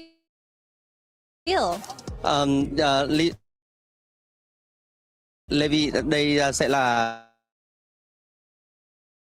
trận đấu đầu tiên em chuẩn bị đối đầu với cả em coi, và đây cũng sẽ là giải đấu EWC đầu tiên của em. Em đang cảm giác như thế nào? Mình cảm thấy rất là háo hức và mọi thứ xung quanh thì cảm thấy rất là chóng. I feel very exciting. I think everything as of recent kind of allows you to understand what type of team they are. So can you let us know what type of team MKOI is?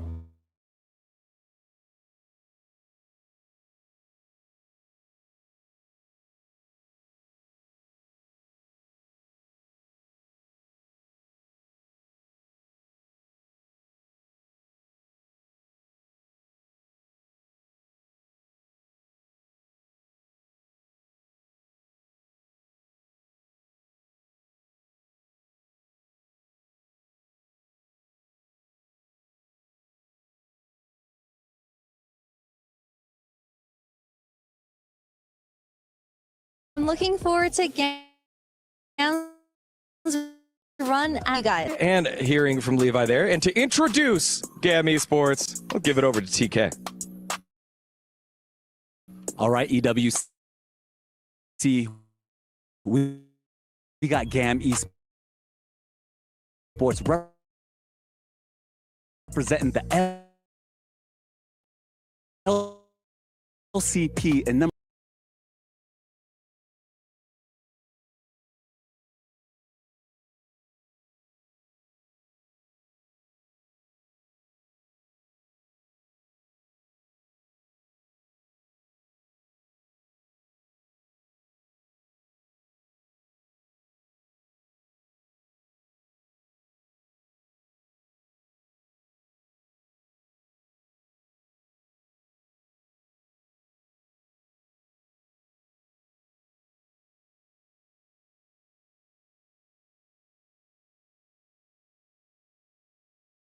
Done it better. I knew I was going to do it better.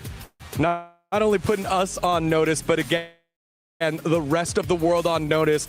They have always been the underdog that have been able to find success, but now getting acclimated to a new role with success expected, international results expected. So season kickoff not making it to the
To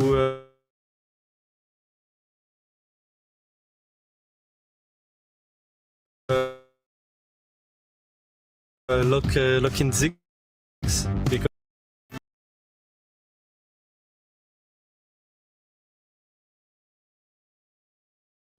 I hope that I'm not wrong. And for my runes as well, I went for like fleet tour, so I can go fast. Maybe it doesn't change a lot, but I do believe that maybe it will make the difference.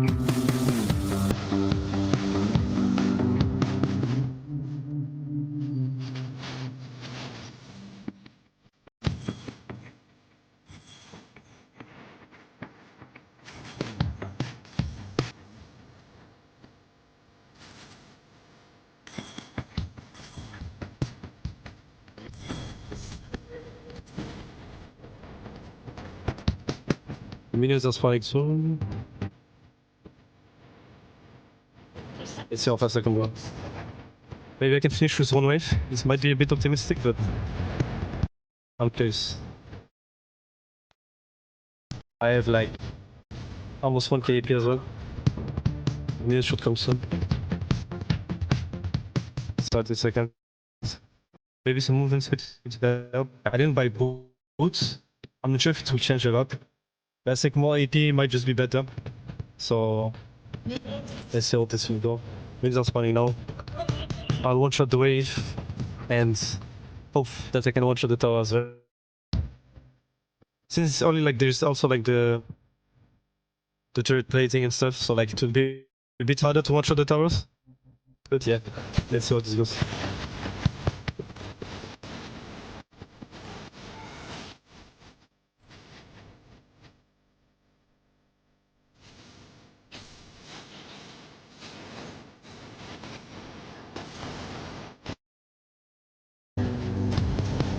Nice, that's one.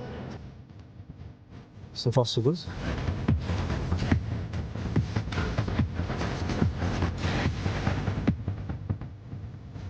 That's two.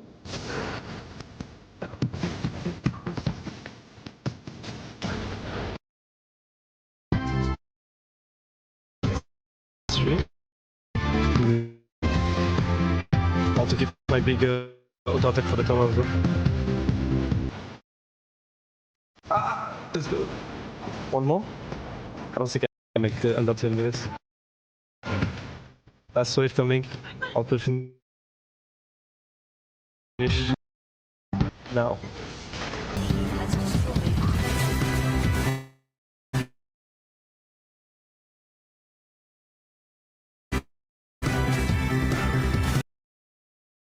Let's do it. Maybe I missed a few.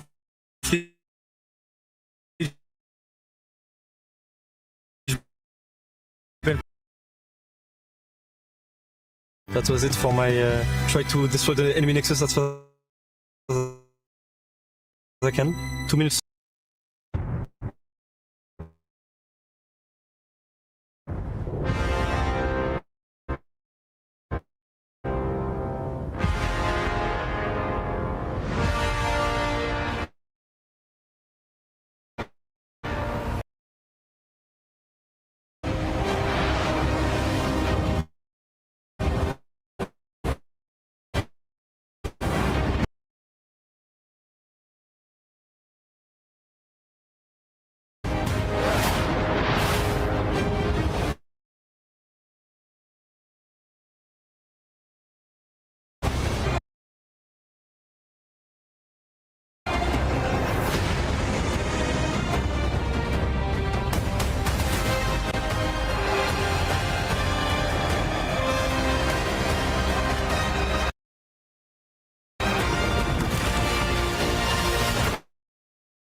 Back to the Esports World Cup presenting League of Legends. Degon here alongside Finn and Valdez, and we're just about ready to get our second best of one of the day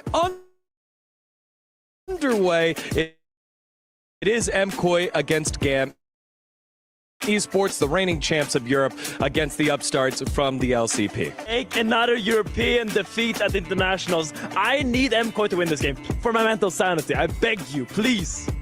I mean, if you guys don't win this one, where do you go from there? Like, what is the next step? I don't know, because G2 kind of fell down, have to prove themselves, and it's up against GAM. On paper, they should be favored, but I don't know if I can believe in that right now. Well, from a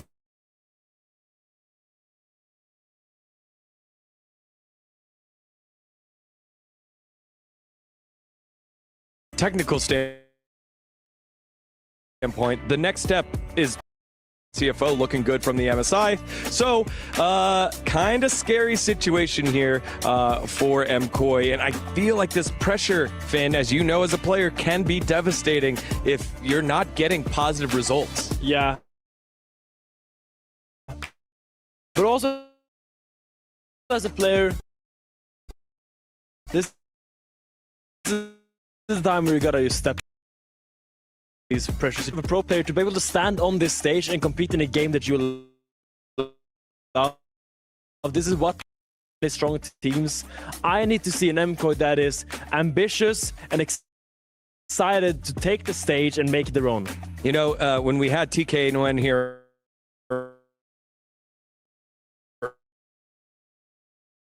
earlier, he said maybe the best of ones draft, right? You can pull out some sneaky things, would benefit them. But I think if there's a team from the West that it benefits the most, that's able to do that. You play all the weird stuff in the top lane, and it feels like Alvaro, one of the best supports in the West.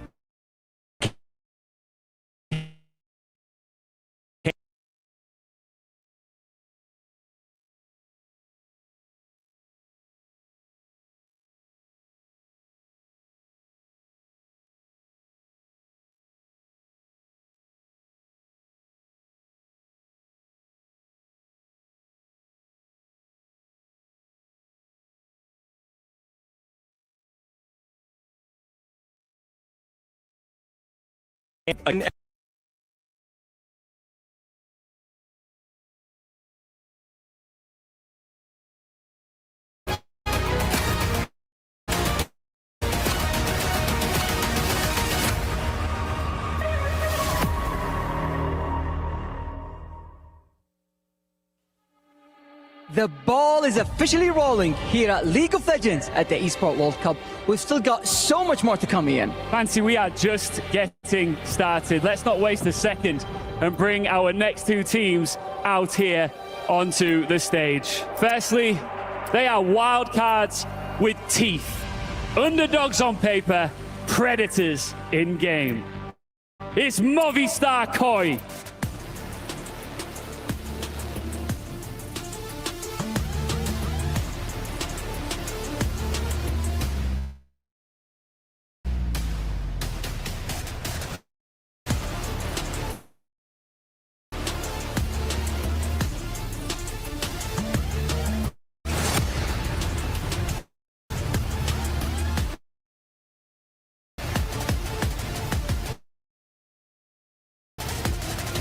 And their opponents, Vietnam's most explosive squad, Fearless.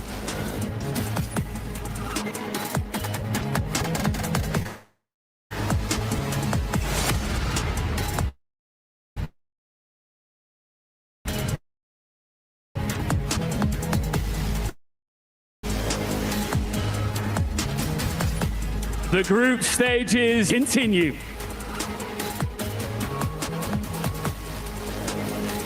Welcome back to the Caster Desk, everyone. It is time to get onto the Rift for the second time of the day here as we are remaining on the top side of the bracket. No one going home just yet. The keys are safe for this particular match. But if you lose here, you are on the precipice of getting it crushed. It's a tough group. So, you know, you'd rather you take your chances against Hanwha Life Esports, have that extra life, and then have the opportunity to study more games and get ready for that final match to potentially survive than to drop down to your last legs here. So this is a matchup that's really tough to predict. We talked about earlier in the first series, you know, okay, Hanwha Life on paper, we haven't seen them in a while. They should be the stronger team. It ended up being a closer match that I think a lot of people expected because of that early game. Here, we look at teams, I think that, you know, for MCOI, a little bit of a disappointing result compared to what people had expectations for them. And then GAM coming off of, I wouldn't say necessarily a disappointing result at MSI, where they overachieved, were able to, as fourth seed, then fight their way to that tournament. So a lot of pride on the line here as well between these two squads. We saw it on the desk. You know, you had TK and Finn going at it with each other a little bit. You can see how much this means, though, to the Vietnamese squad. You see them on cam now here. Aries solidified himself as a starter, actually, at MSI, and that will continue here in their first match of EWC 2025. Yeah, showing that they are willing to grab some of that young talent. Of course, they've got some actually insane. Of course, spent some time in NA, has been sort of around, and it was very cute hearing that Peanut wanted to face off Killer in Vietnam. Like, Vietnam is a huge place for like a lot of the LCK fans, and so a lot of the teams actually visit Vietnam a lot to go and hang out and stuff like that. So very, very cute that Peanut gives them a shout out there. Yeah, they've got a lot of bans already. A lot of target towards Levi actually in this draft here for MKOI. Their champions were taken away. Jojo looking for a very early prio on this Aurora, and a draft like this where the Nocturne's already banned away is a little bit surprising. And speaking of surprising, I don't know if we're, you're not supposed to talk about the hovers, but an early Draven hover, at least here for GAM, at the outset. That's an odd one. I'm assuming that they're just going to have a little bit of a think and then decide what they want to do. 5 seconds to go, and it will be the Wukong consideration instead for Levi. Of course, one that he's played for many, many years, so not something that we're too surprised about, and also is going to be able to help them with a lot of these mid to late game skirmishes. They could put Ares on Galio here. The other big one is the Orianna that's now being hovered, that's been so popular. Faker kind of bringing it back into the forefront at MSI, and that is going to be what he decides to go with here ultimately. Great bulk, great setup, shot with Wukong and great into the Aurora, so I thought that might be something they would consider, but ultimately do decide to go for that Orianna, fighting fire with fire in a very tough, very skill-based matchup there in the mid lane. As Yone is the consideration you have to think when you see a Sejuani like that, and this could mean that either of these, the Aurora and the Yone, are flexed mid and top lane. So Soul Lane's relatively unknown here now for MKOI. I'm feeling if, like, as the Yone is locked in, I reckon that's probably for Jojo. I think Nguyen is one of these players that does, like to just play whatever. Certainly has played a bunch of things even this year. As looking for a top laner, Kiaya, of course, going to be that Aurora towards the top side, and it is going to be the Ambessa. Don't know whether it necessarily feels like an easy matchup there towards the top side, especially in the early few levels. Well, but as the game goes on, it's going to get harder and harder for the Aurora to side lane into this. Definitely feels like now that Aurora is 100% going top lane, and that's the advantage you have as the one who picks the two flexible solo laners, is the enemy has to kind of decide what they want to play, and you get the advantage there because it's still relatively unknown. This is a pick that we've seen Kiaya play a lot in the past. Ezreal's going to get taken away, a pretty safe 80 carry into what is so much dive already here for GAM, so makes a ton of sense. Corki's gone. We could just see a Xayah ban here as well. Similarly, relatively safe into this comp. I'm always the kind of guy who talks about how Xayah's not that great into Wukong because his CC will persist, and he can still get on top of you. But press that button again. It's kind of unfair. It's really good with the relatively short range comp, though, that MKOI already has with the Yone and the Sejuani setup. So that's what my expectation would be if they want to continue with an 80 carry ban here on the side of GAM Esports. And I know we just saw it out of Viper, so it is something that I guess is fresh in our minds. But Sivir is another champion with safe fall far here on the side of MKOI, so anything with safety. The Kalista is not it. The amount of Kalista hate was absolutely insane, by the way, at MSI, for decent reason, but I think she is still something worth fearing in certainly the right hands and the right position. I'm a little bit surprised by MKOI's decision to ban the Xayah themselves, because, like I said, I felt like it was a relatively safe pick for them, but it just opens up this Kai'Sa, which is so obvious for the draft here. It's a dive composition from GAM. Yes, you have the Yone, you have the Aurora, you can control a lot of space, but just gives Artemis so much agency here to follow up on any type of CC that lands from long range. Will be a tough matchup to play into what looks like is going to be Supa here, locking in that MF.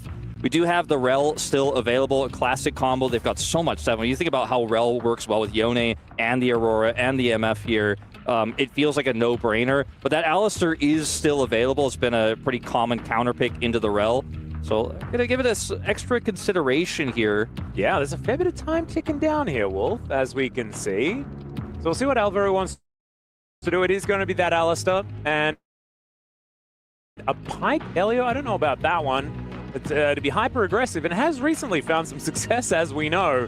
But there is GAM here on the MKOI side of things. There is a lot of power, a lot of damage. Yeah. But I think they're going to need stars to align earlier on in this game, get a snowball rolling, because otherwise I think that GAM, like fighting 5v5, it's exactly what they want to do. The VCS is known as just teamfight simulator as often as possible. They're getting everyone together and they are just throwing down. So this is a perfect comp for that. GAM's comp, to me, has a very clear identity. You know, it's put circles on the ground, lock up that CC. You know, the immobile misfortune is going to really struggle if you're not winning the fight by default. If the Yone isn't getting a big ult, if the Alistar isn't buying space, if the Aurora isn't on that flank angle, you know? I feel like so many things have to go exactly right for MKOI. The ease of execution here for GAM's composition makes me feel very confident that they should be able to take the win if both teams play perfectly. Now, MKOI, though, this is a team that's super skilled, right? Jojo on the Yone, we know what he's capable of. I think if the execution is crisp, if it is really good and they can control the early to mid, his composition absolutely can work. But going into a series like this where the teams are relatively evenly matched, I gotta go with GAM's draft. I feel like it's just... I agree with you, actually. I think this is going to be quite a difficult one for MKOI to get through. And of course, sometimes there's a mistake that's made. There's something that goes wrong in the early game, and that allows that snowball to move forward. And, like, if you've got top side of the map going well, right, Sejuani Yone can kind of just win a game by themselves if things are put in the right position. But if they don't do that, this 5v5 is so terrifying from GAM. They have really just picked themselves a lot of things that can get a lot done very early on. I don't, as we are kind of resident dislikers of misfortune in general, and I think this is the worst position for it to be in right now. Yeah, as we jump into the second game of EWC 2025, a big one for teams would love to have their chance to face off against High Life Esports in that upper bracket. My big question is, does the MF even run cleanse in this comp? Because I don't know how much it's really going to help you. Like, having barrier and the extra combat ability, I think, is better than... Yeah, just take teleport, man, so you can get back to lane after they inevitably He is going to take barrier, which makes a lot of sense. You know, you want to get a lead in that lane against Artemis, who obviously does, in fact, also take the barrier. He could have theoretically taken cleanse in this comp, but I do think that's the correct call from both AD carries here. But, man, this one, I feel like MKOI... They're so confident to lock this in. And when you see a draft like this, oftentimes, especially, you know, someone like me who obviously... Going to work, the Triumph, allowing Kiaya to be absolutely fine, but he went down to, like, double-digit health there. That was very close. I think that was a really good calculation there from Merwin.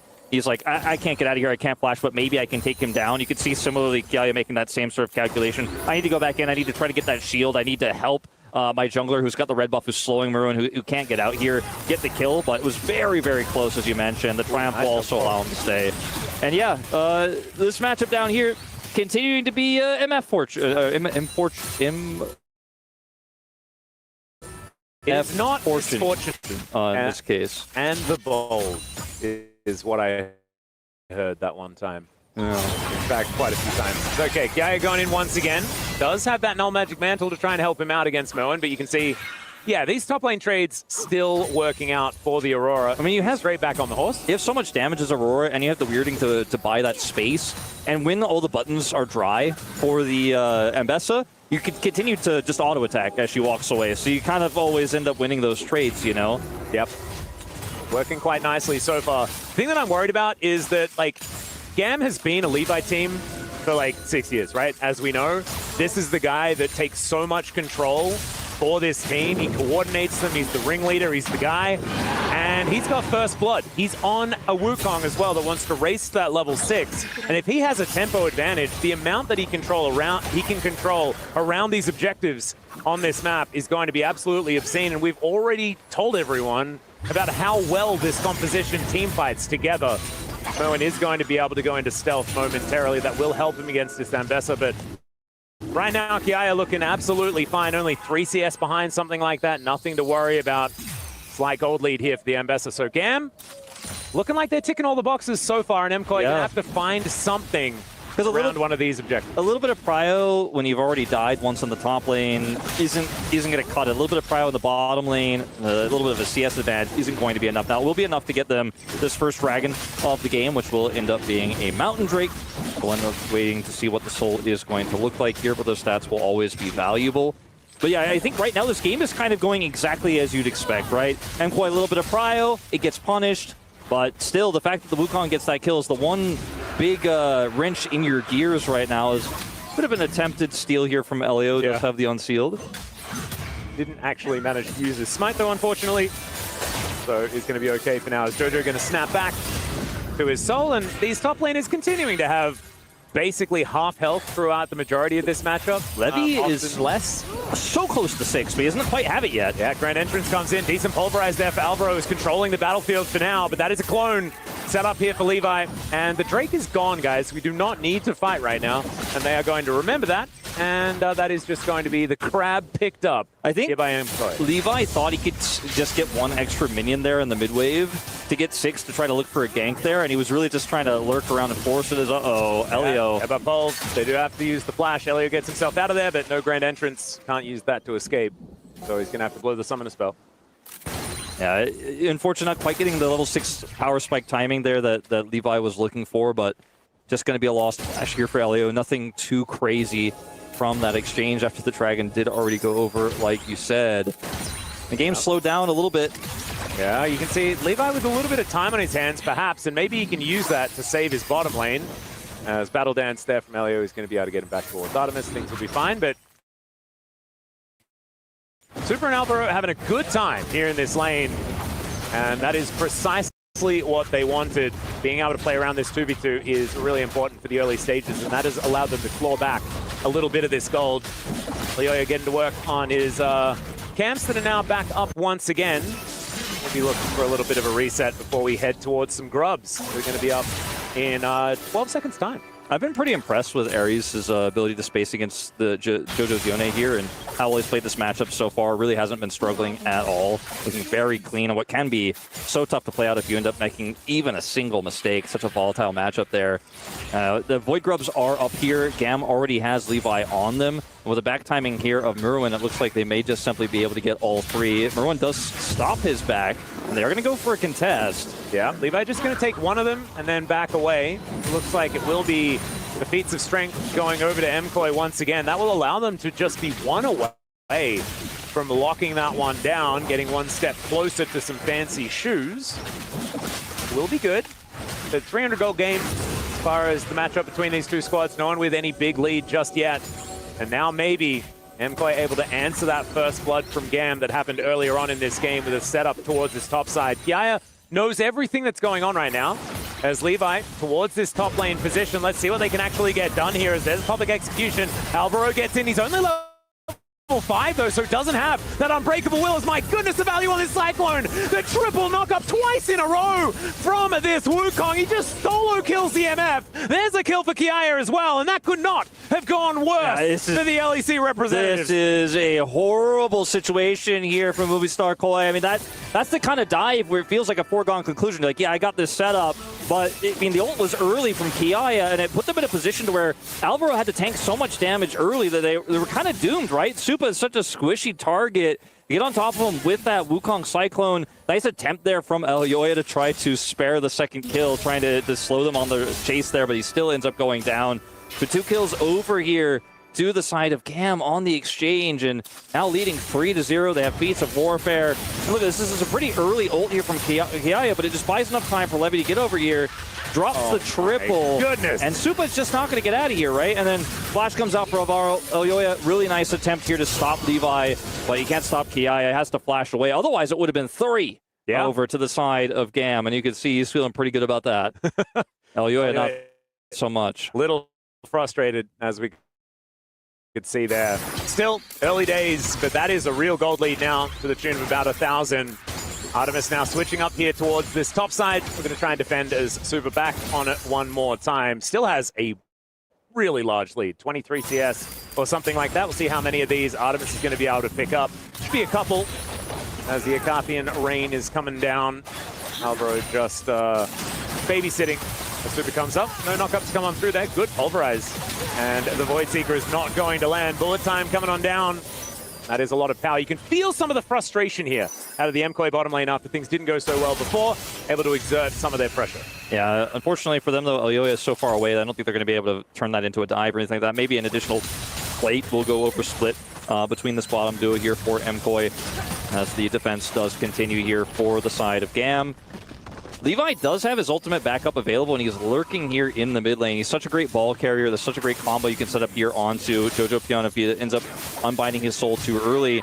So Elioya actually finds a really cool angle here to come over and steal away some of these Raptors. Yeah, but at the end of the day, I mean, it's Raptors for Dragon, right? Because bottom side is actually under control of Kiaya right now. Top side, they couldn't set up that dive. They're trying to look for it now, but it may just be too late.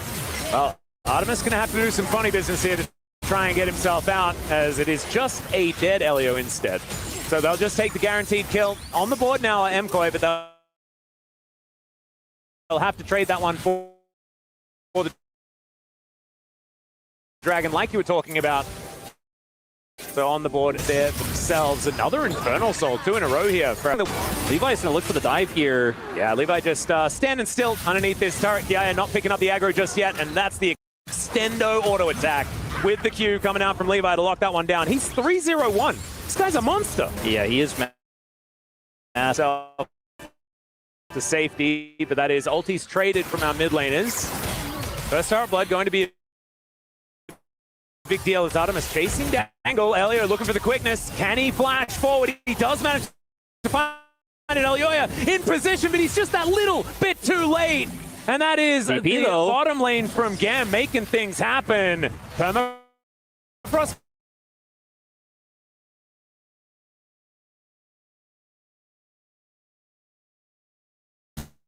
coming up through to slow down this good trade for MKOI and a good response. It does make you wonder what could have happened moments before onto Jojo.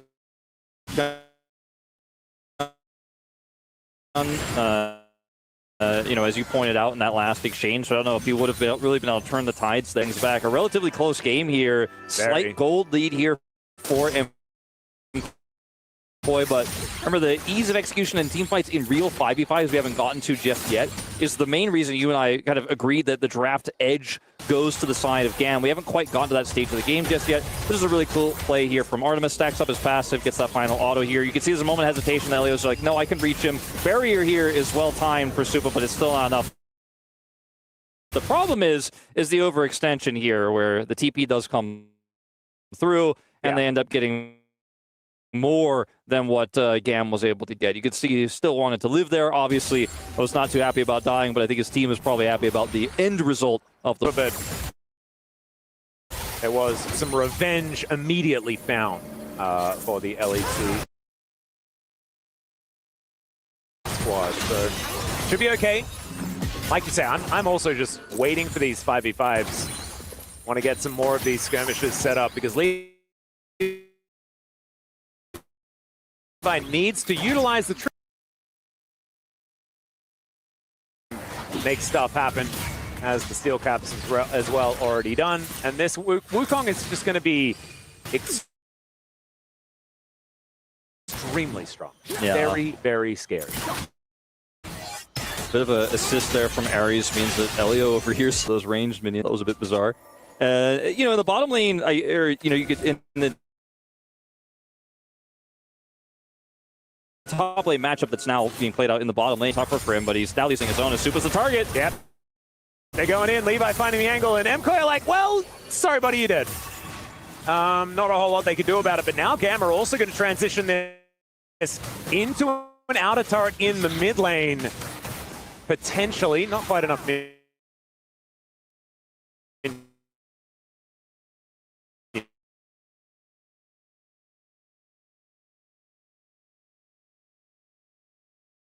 So that will still stay standing. We mentioned it in terms of 5v5s, but this immobile misfortune is just so incredibly easy. Yeah. That is exactly what happened there to Supa yet again. But it doesn't really matter, as you can see, because he's still 1,300, 1,400 gold ahead of Artemis. Killed the minions. It's the red dots that have been his worst enemy in this game. And Supa has certainly been able to just farm it out a whole lot better. Moen with a bit of a dab here, but his bottom lane out of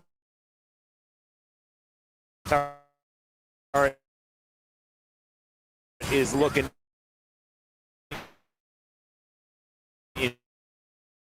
trouble. It's Another a wave race. is coming.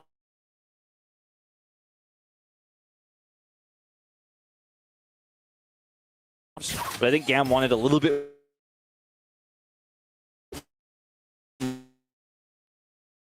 more there. I think they were hoping that Merwin was going to play disrespectfully, try to defend the turret, and they could get a dive on him. Does lose a lot of farms online, but I feel like outside of the early game, Kiaya has really showcased that there's a matchup he absolutely can go toe-to-toe in, even once we hit the mid game as we have now. And the fact that they're playing through him a little bit here in these moments shows that Gam did have a strong game plan here, even outside of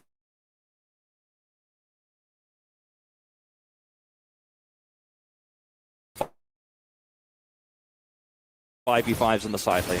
Yeah, you can sort of see who the main characters are, and it's certainly top side of the map around this dragon is occurring. MKOI in position himself back out of their grand entrance, but maybe an exit by the Death Chamber? No, Elio able to get himself out with a bit of a dance.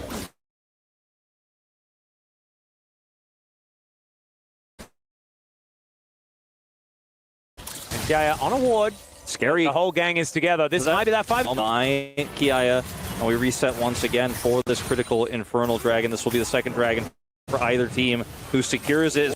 Merwin is now isolated. That's the Flash. Yeah, Flash actually immediately comes out, and he's down to 50%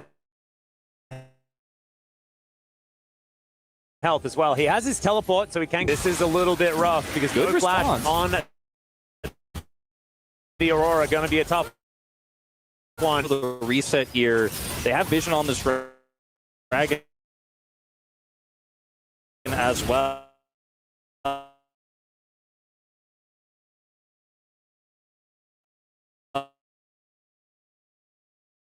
Looks like for a moment they were going to go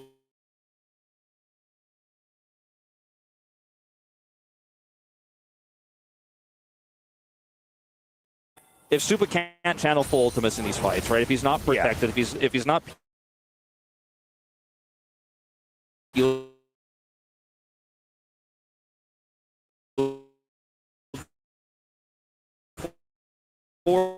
that's my biggest concern here, because the biggest threats are quite large on the side of Gam as well. That they do not want Super alive. Super becomes dead. That's sort of what it looks like, right? Get to a position. He can do some big damage with these ultis as Merwin. He could get a bit of the super treatment, as this Wukong does too much damage, guys. I mean, he's huge. The thing is, if you look at what the cross map is here, there was a group of for MKOI on the top side, but they were never going to be able to have a successful dive. There's just too much, and he's killed. They lose a turret, and what they get in exchange is some vision around the enemy raid here for MKOI. Again, they know where their pressure point is. Like, all right, we got this ambassador, we got this Wukong, we're going to push in, and we're going to get kills. We're going to get threats on these turrets. And Gam has just been playing the map better, and now they're going to look for potentially even a second turret here. This is a massive wave. Yeah, this is a big swing. So much gold going over to Gam. See whether MKOI, they're at least able to defend this out of turret, so that isn't going down just yet. Saving some of that gold explosion. But it's finished earlier on. The Orianna is getting scarier and scarier. But I just keep looking at this 5-0 Wukong and wondering what the answer is going to be for MKOI. Yeah, that's very concerning. With the resistances he has, it's hard for like JoJo to take him out. You have to really bait him almost into using his ultimate in an awkward spot and then winning the longer fight. But you're playing MF, you know? Doesn't quite work that way. I think MF can be good into dive, even though it sounds counterintuitive because she's so immobile. If you're winning, like if you're ahead, but it doesn't matter, and you kind of end up sacrificing to where this is going to be the case, where the threats mean that MF might not even really get to use her ultimate at all. Much less sacrifice her ultimate for the game state is right now, so it doesn't matter that JoJo has that 300 gold lead, because I don't know if his V5, so... You look at it, and you mentioned JoJo, like, he's got 1.5 items. Levi has 2. Like, and he's a jungler. Yeah. Like it's kind of all skewed. Feeling a little bit unfair. Quite effectively, they're closing that gap slowly but surely. And if they can make the magic happen, see whether they can